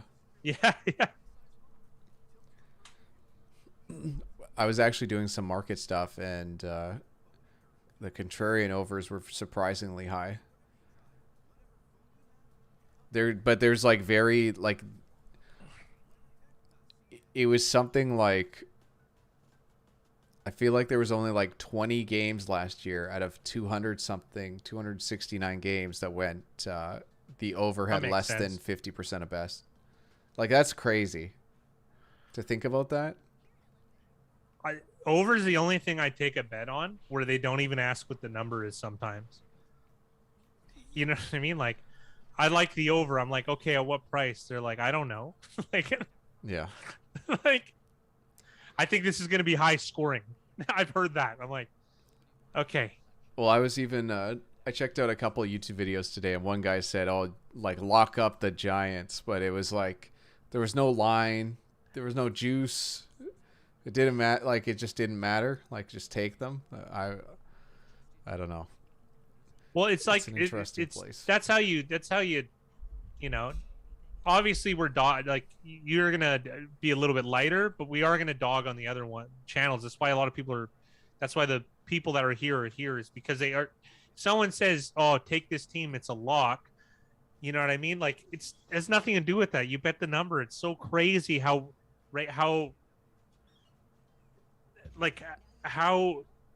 people make predictions for other people to put their money on, and they don't even have a concept of price or anything. It's like it's just so self-absorbed that your idea of what's supposed to happen is gonna happen. Like it's crazy. 40.5 is real low. Yeah, fade the talking heads. Oh, it's one of my favorites. Anytime if there's a consensus pick on before the game, yeah. I'll take the money line on the opposite side every time. Remember, me and Big Ryan, we used to watch in his parents' basement. We used to watch every Sunday Night Football together, and our favorite thing is when it all went one way and we had to spread the other way. It was like an instant high five. Yeah, it was like, oh man, we just hit a 60%er. Like, yeah. And it's like in watching them go, it's like watching the lottery, like watching lottery numbers pop up, and you're hitting every single one hits. You're like 30, come on, 37, come on, 49, 53. That's what it feels like. I always find it funny, like guys that have played for 15 years, they don't know, have no idea, no concept of what they're talking about.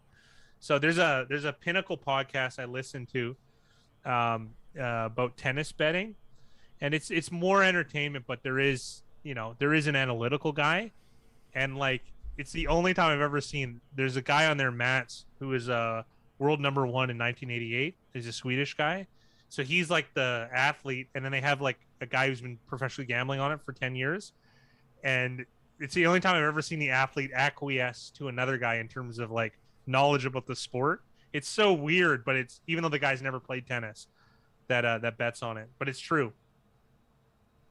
What's going on, Eric Johansson? How you doing tonight? I'm rooting for the Giants now for my boys.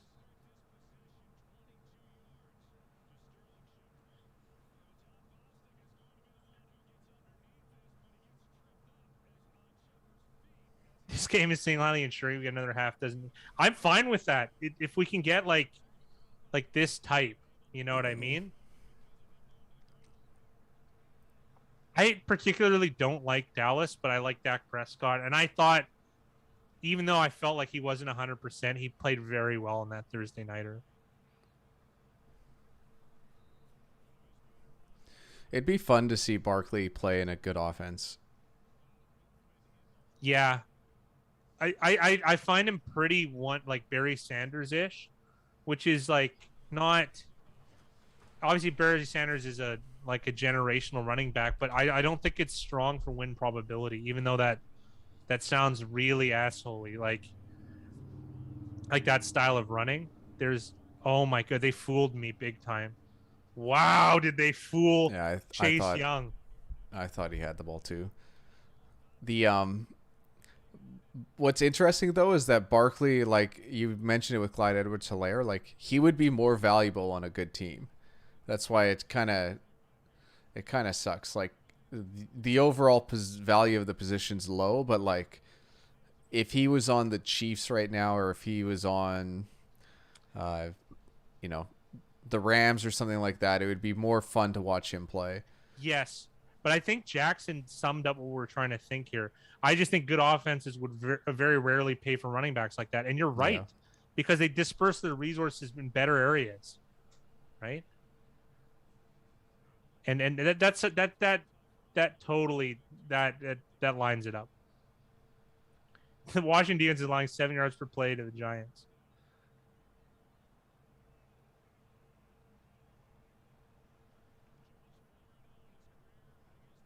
Yeah, AFC, NFC West were combined 8-0 in week 1.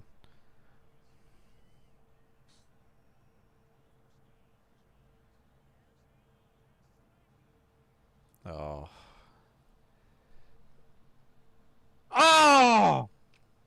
Oh, Slayton again. Oh. So Washington, or Zaps brings up that Washington defense is allowing 7 yards per play to the Giants. And you know what's interesting about this Washington pass rush and this front seven just in general? The Oh my sorry, goodness. getting distracted here. The is that the secondary should be ultra aggressive. Like they should try to keep the ball in his hands as long as possible so that they do have a better chance to get there.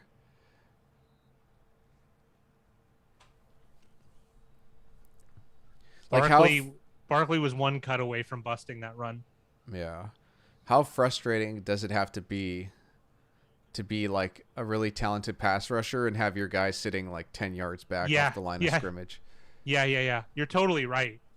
Like why not play press man here? If you get burned, you get burned, right? Like Jackson's doubling down with what we've always said. He's like, I'm not sure he'd even be more valuable. There's so many examples of the backup outperforming the starter even on good teams. I like it. Jackson speaks our language too. He's so right. Like it's so true. I was making a comparison that like, especially dollar for dollar, Mike Davis like is getting paid what 1.1 million. Oh my God, Giants false start. So you go from Mickey's thinking that Denver's better than we thought, and I think you're probably spot on. That defense is just going to be so strong this year. And you pair it with a great game manager, right?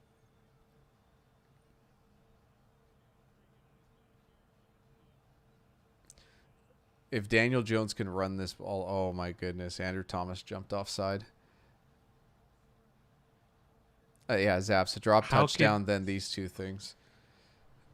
What is going on? Oh, look, at his power pack ran out or whatever. I don't know. It's like it's a comedy of errors on this Giants. I can't be a Giants fan. How could you with this? The coach's battery ran out. You know what this reminds me of? When Tom Coughlin couldn't get the challenge flag out of his sock 7 years ago. That was. And it cost him a touchdown. That was the same really good. Thing. Holy. Yeah, I was gonna say I fully expect Daniel Jones to run this, and they've somehow put them into fringe field goal position. I actually, for Washington, I kind of like this. Like I want them to attempt a field goal, like a long, hard field goal, because either it's good position. Yeah, it's either good field position here or it's or you're down 6 and you can still get up with a touchdown. So this is like somehow, it's weird to say, but I think this is the best Yeah. possible scenario for Washington. A long field goal, which is because it's a low. The field goal is a low 55 probability. yards and they're kicking this. And it's going to be good. Holy. Oh man. Yeah, I can no doubt about it. You know the toe. Can know the toe. Overcash did man. it ever. I gotta be honest, like think of it. Okay, think of the luxury that he's had with Gano hitting all these field goals. Yeah. When you're like, who was it? Tennessee in the first week last year against Denver. Vinatieri missed 5 field goals. You can't get 1. You know, you know what I mean? Or like, how many times have other kickers just dropped the ball? But this one, like, oh no, we'll just kick a 55-yarder. It's easy. Yeah, no kidding. Like taking that for granted, and then the decision doesn't get scrutinized either, because everyone's so reactionary. Like, oh, you should have gone for it on 4th down or what have you, right? But like, it's so funny how the results, like running good in the field goal kicking, is perpetuating bad results, or sorry, bad decision making. Like a positive is enabling a negative. I just want to go back to Jackson talking about the improved secondary. So they added Kyle Fuller, talking about the Denver Broncos. Patrick Surtain, who from his draft stuff just looked terrific. I don't know how he's played so far. I think he actually got beat for a touchdown last game.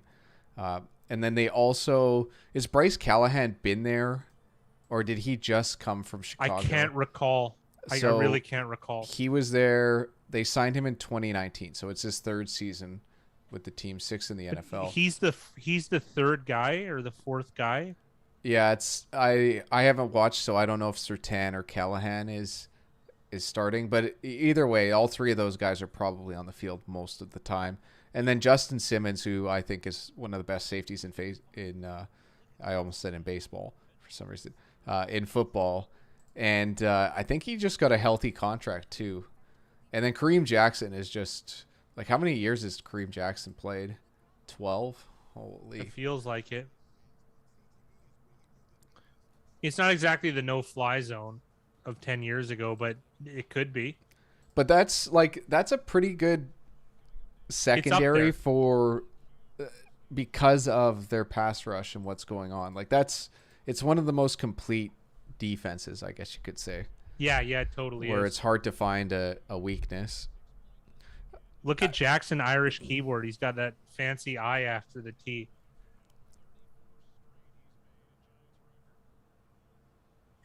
What was the other improved secondary? I think it's the Dolphins. They have, like, it's pretty loaded when you take a look at it.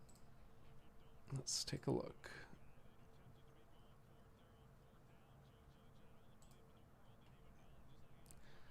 They've got Xavier Howard, Byron Jones. Those are 2 top guys. Justin Coleman. And then they added a 1st-round pick last year in Noah. Yeah, I can't say his last name. Yeah. And then Jason McCourty at free safety with Eric Rowe at safety as well. That's and then pretty they have a 3rd-round pick from 2020, Brandon Jones as another safety, and Javon Holland, a 2nd-round pick from this year. So they're really trying to at least add, more high-end talent on that secondary. Byron Jones is a pretty, I feel like he's a guy that's somehow strangely gone under the radar, but he's been a pretty good player. Oh, that's a tough guy a for Dallas to lose. See, this was the funny part is Gano hits that field goal, and that was incredibly hard and not a very likely field goal to make, and Washington could still just take the lead. Yeah.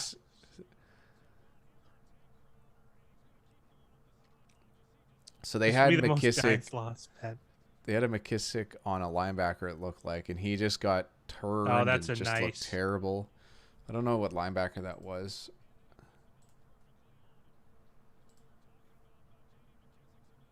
Tay TD? Crowder.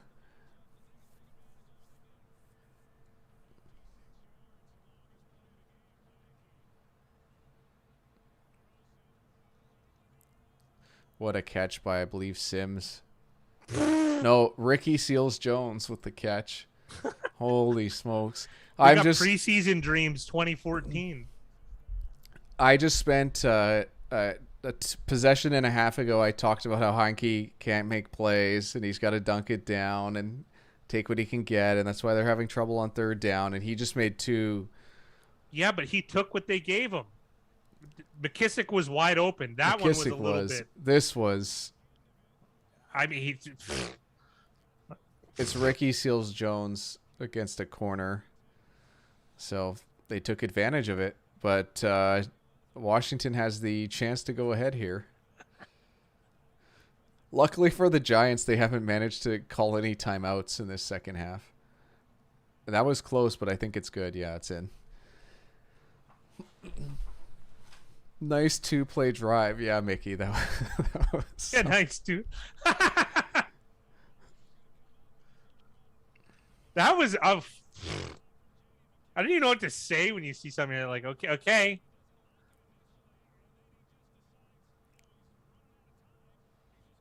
Like, okay, if you're the Giants, shouldn't you want to run the ball and run the clock down to kick a field goal and win by 2?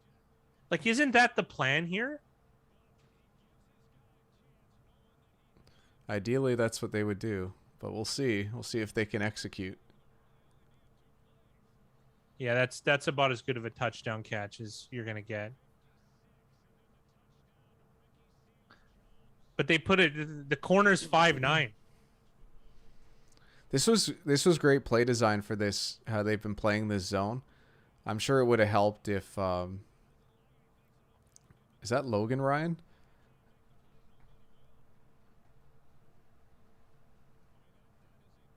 Yeah, Logan Ryan's at safety.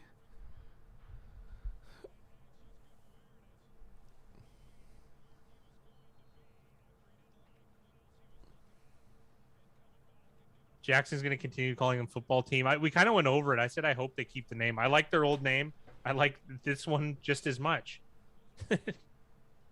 Like, it's hilarious. It's a meme. It's great. Not that I even share or like memes, but this name is just it's just great. It's so on the nose. Well, you know what's so underrated about this is that they made the name change and they've started having success. So you have to think that player, like, fans are liking this team right now, and you're identifying with the football team, right?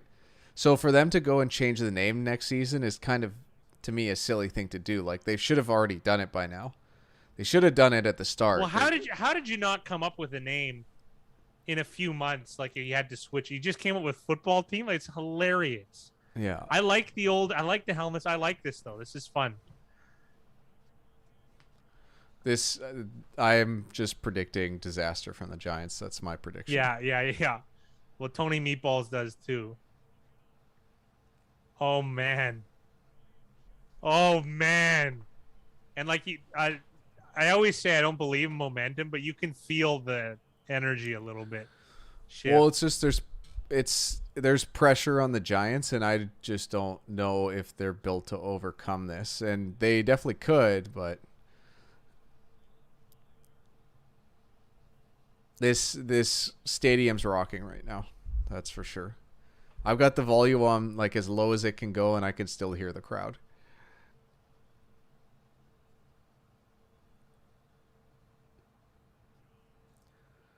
Big play. That was nice. Oh, veteran Kyle Rudolph. Did they like pay him a big contract to go play here? Yeah. I not a big one, but like a medium one, yeah. Just a weird guy to decide to add when you have Evan Ingram. They've put more effort into skill positions than I can remember. You have Slayton, Shepard, big signing Galladay. You draft Kadarius Toney in the first round. Saquon Barkley is a top 5 pick. You sign Kyle Rudolph. Like, that's a lot. I get that, Eric, but like, you can check copyright pretty fast. Like, I don't think that's. Or you could buy someone out. You're worth over $2.5 billion. You got to pay a few $100,000, so be it. Man, and then the defense is like blanketing them. Jackson brings up some good points. He makes up the best point. It changes. Here's a good example, and I always bring this up. They're like, "Oh, well, the Titans got Julio now." I'm like, "How much did it change the line?" And then they're like, "What?" Any of my friends, I'm like, "Well, it's not always about that." I'm like, "Yes, it is." I'm like, the people that have skin in the game, they decide what the market is, and they have a better understanding. And it didn't change the line one iota. Washington and then brings pressure here. Jones got Solder happy got feet. a hold. Jones had happy feet there. He caught it, but he didn't have his feet in bounds. The 1 foot didn't get in.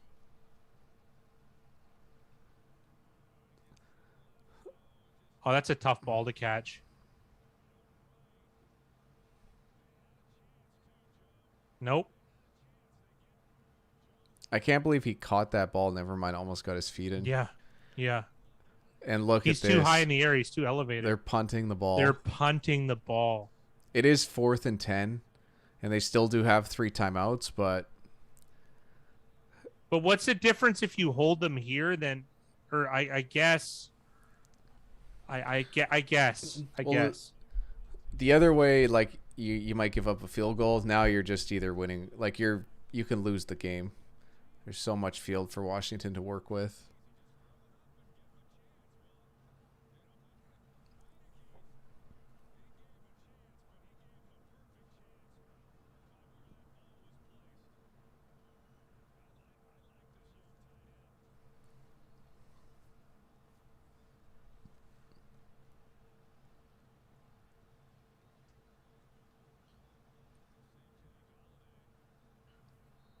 Galladay getting frustrated.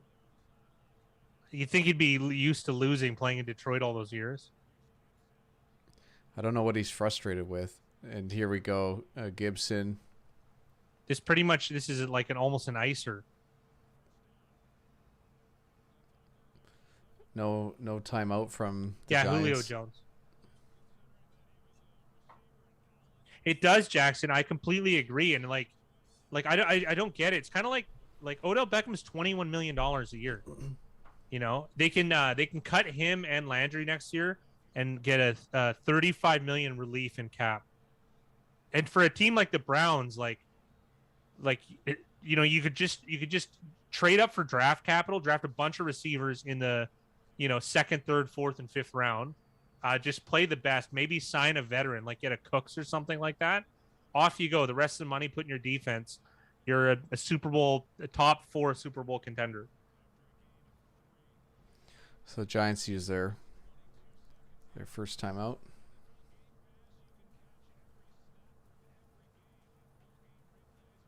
And Julio's $18 million, I think, a year. I can't even believe that. They signed him to $18 million a year, or did they just trade for him and he's still on his deal? Yeah, well, yeah. How long's his deal for? I think he's got 2 more. I think you can cut him without any respite in 2 years.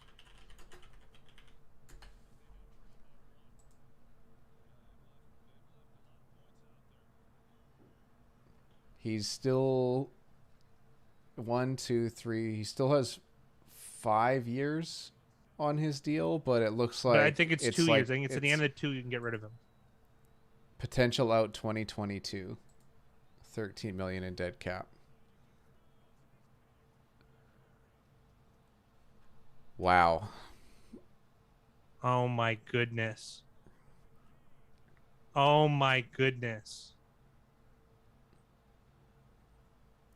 The ironic thing is, though, is that Washington is probably going to get the ball back with a chance to win still. Yeah.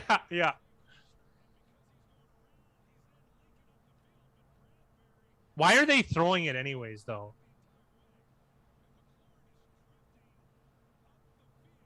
I mean, okay, this game is exciting regardless. Excellent play by Bradbury. Like, really, really special play there. Okay, but here's the thing. If you're going to key in on a guy when it's crunch time, who else? But 17, right? so much. Like, that other guy could have just stopped and caught the ball too. It's so. Yeah, throwing the ball is the joke of this. I don't know why Rivera looked very surprised, but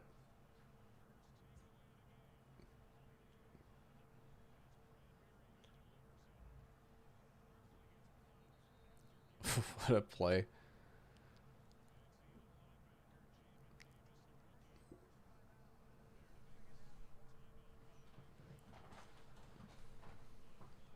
I don't think it matters, Jackson, about any of those comparisons, whether Julio's special or not. Like, he's a good receiver, but you said it best. Like, you just drained resources. It doesn't even matter, right? What's the difference between him and Marvin Jones? You know, like, none of that stuff matters. Brandon Cook. So all those guys get paid a lot less money, and they produce just the same. Not just the same, but pretty close. Dollar per production is insane. It's because people like the big plays and all that stuff. So, well, and Julio's done it for, like, there's longevity, so it really sticks in people's minds. Like, they know him because he's done it year after year. But why are you paying for the pass? That's the argument. Yeah, right? I don't think they should have paid him that at all. At all. It would trade for that contract, please. That's why, it would be a salary dump for me if I took a player like that.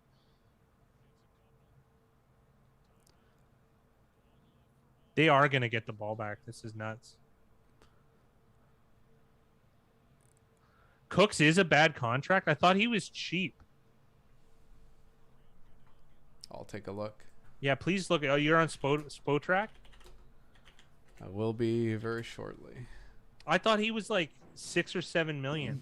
5-year, 81 million. Oh my goodness.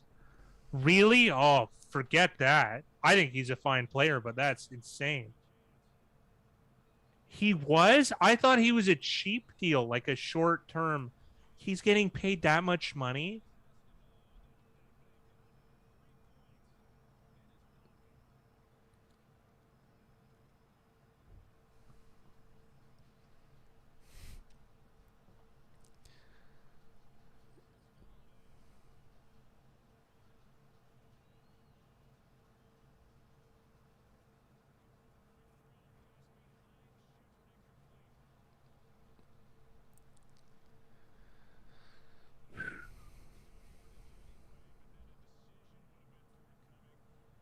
Wouldn't it be ironic if Gano missed this one?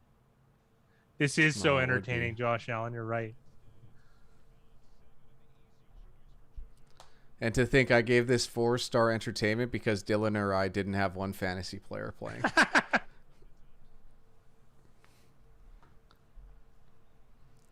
So Washington somehow is still going to have a timeout.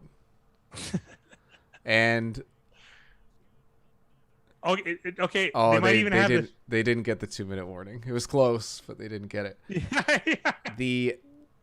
The Giants money line is -122. Washington +104 right now. Yeah, that's what it is. So the Giants have actively done whatever they could to lower their win probability.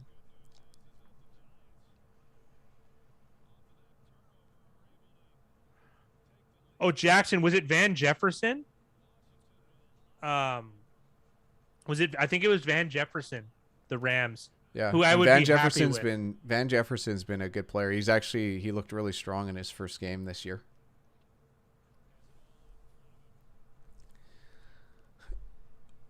Man, how can you throw an interception inside your own 30 and still With 2.5 minutes left? Still almost be the favorite in this to be scenario. Like 45% to win the game. Oh, and okay. Not only that, Big Rye, you threw it 1 point down.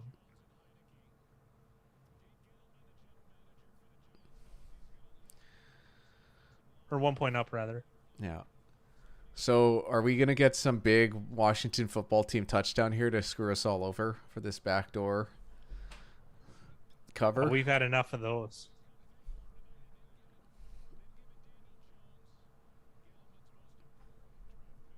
I don't think that the Giants deserve to win this game. Cover, sure, but they do not deserve to win this game. So did the Giants try to kick this a little bit short to run some clock, or do you think they're going to kick it straight out of the end zone? I think end zone if it's Gano. It looked like he pulled up, but nope.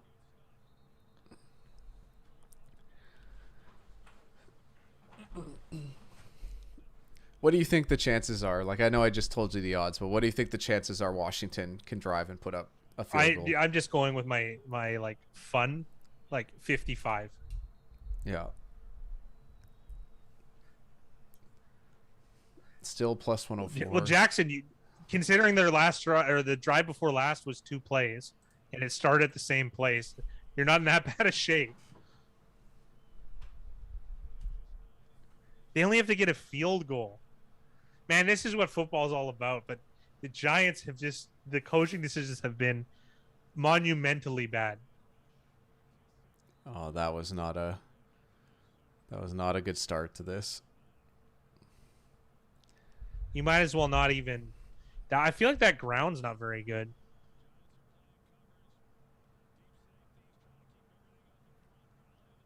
There is an argument for it, Zaps, because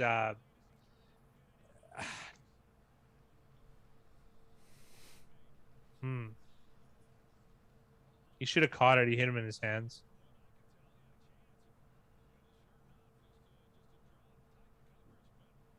Oh, please. You got to catch that. It's only a little wobbler. That was in a little alligator army. Like, he put him out, but then he, like, did, like, the, ooh, I'm going to get hit thing.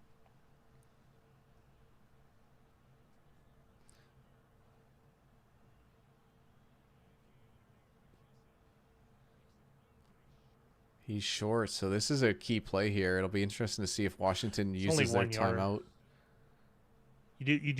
I think you run a sneak and then you snap, because then your IO line will be in position. You can run another play. Oh man, really? Okay, that's fine. That's fine.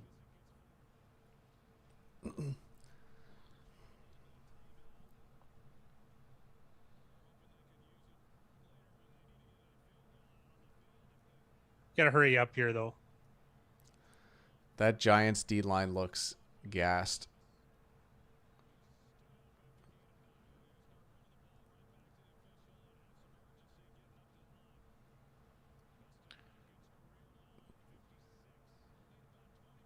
What an exciting game.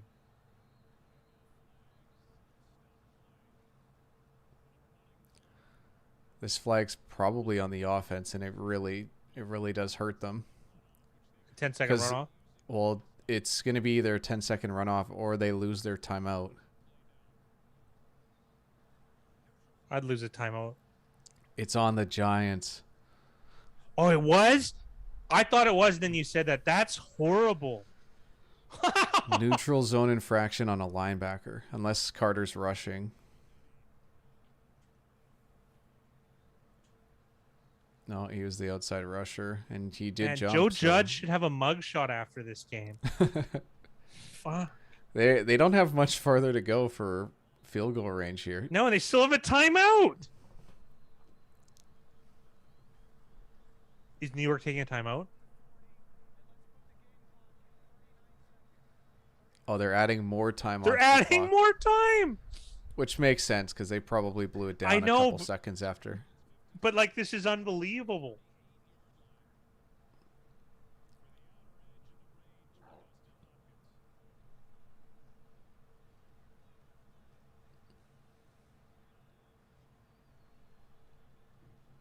Are they going to leave too much time on the clock for the Giants? No. That was a joke. They could, but no. Timeout, Giants. Oh, man. All right, let's catch up on these comments because, jeez Louise. I think Joe Judge might be, he's not going to, like, usurp Hugh Jackson, but this performance, it's up there.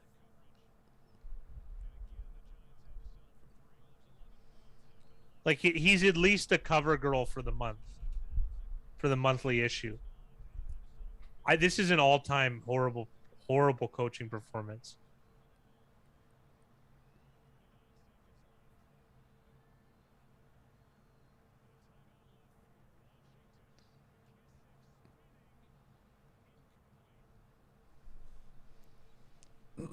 I actually think that timeout helped the Giants because the pass rush looked better. Ironically, even though Washington is in a better spot now, they're somehow the odds have improved for the Giants.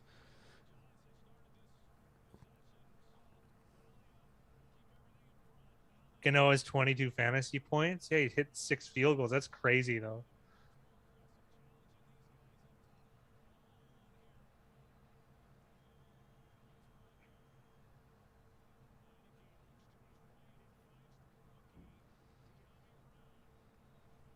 Clock is running. If you were gonna go historical, the fantasy GOAT would have to be Jim Brown because I think he averaged like 19 points a game in standard leagues. I have a painting of him like right up here, but I can't. It's the green screen's blocking it. I could tell you his averages. You got to use a timeout. It's completely fine. The other thing too is now that they don't have timeouts and there's a chance they don't get this third down, is you got to have the special teams and field goal team ready to run out and kick. It's going to be a super long one if they have to kick from here. They're at what, the 43, so it'd be like a 60-yarder. Timeout. That's probably why the odds went down. Giants. So they can't. They're having substitution problems. Holy. Look at, they had like 15 guys on there.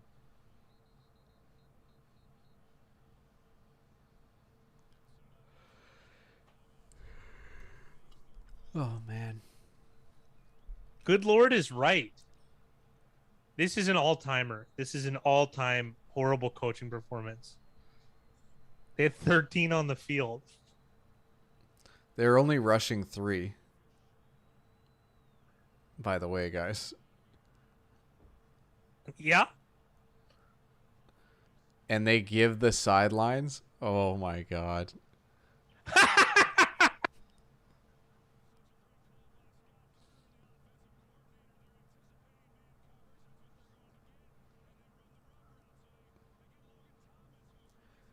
They're expecting man coverage, but then what are all the other guys doing? Because what do you have? 8 guys in coverage. I think you have 3 extra guys, right? Yeah. You don't have a linebacker. I guess you do Blake Martinez, but he's playing middle zone, right? So technically, that's coverage. So they can't stop. They have to get up and spike this. No, get up and do a run play and then spike it. That's too late now.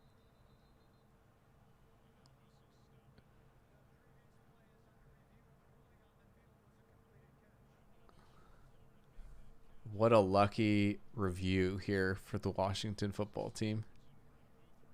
But dude, you can hear Terry say, "I caught it."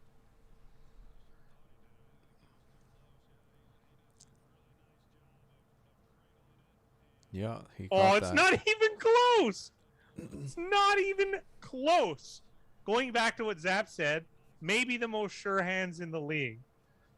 Dude, the reffing crew was atrocious. The coaching was worse on the Giants. How to Lose a Football Game by Joe Judge, a pamphlet.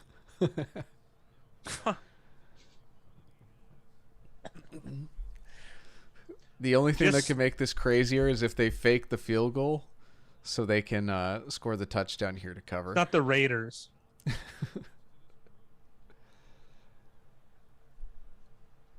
It used to be, Jake, but I think it'd have to be at the 17-second marks to go down to 7 seconds. They did that with they screwed over the Lions once really bad with that. It should go to 7 seconds because okay. I don't think these refs know what they're doing though.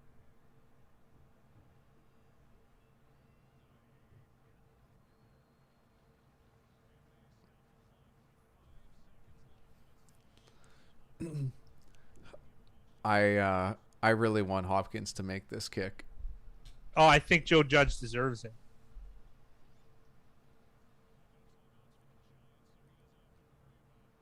Yeah, the comment he did just say that um Troy Aikman to take a shot. Why?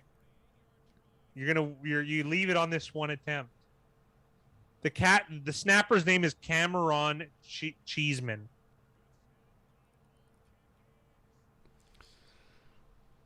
Oh, he missed. Oh man. There's a flag. This is one of the most weird and exciting games I've ever seen. He went off. There's an offside. I'm so animated because I haven't seen this ineptitude.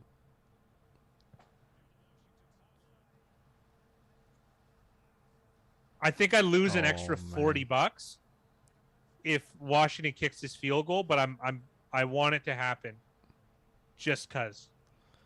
It was like the guy right over center. This is It's the dancing bear, Dexter Lawrence. Oh my goodness. You can't even. Oh, apparently Tony Meatball is spoiling it for me, but I'm fine. The fix was in. Giants cover, Skins win. Oh my.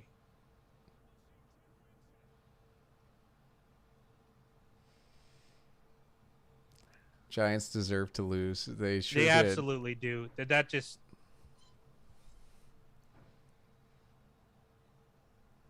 Defeated. They should get a new coach tomorrow. How are you supposed to win going forward with this type of garbage? Best game of the year so far. I agree for all the weirdest reasons. Just I don't know how I could keep Joe Judge on the payroll after something like that. Coach is not to lose. It's fine. I'm okay. You can coach not to lose if you can at least get procedure right. They can't do substitutions on a defensive 2-minute drill.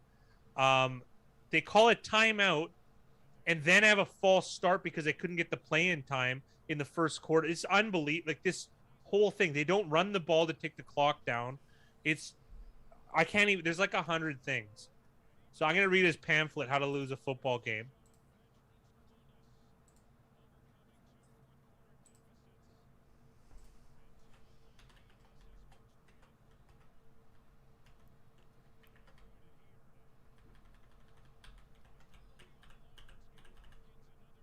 This has got to be up there, Jackson. I can't. This is unreal. Yeah. Okay. The bet cash. Yeah. How can you be offside when you're right of the ball?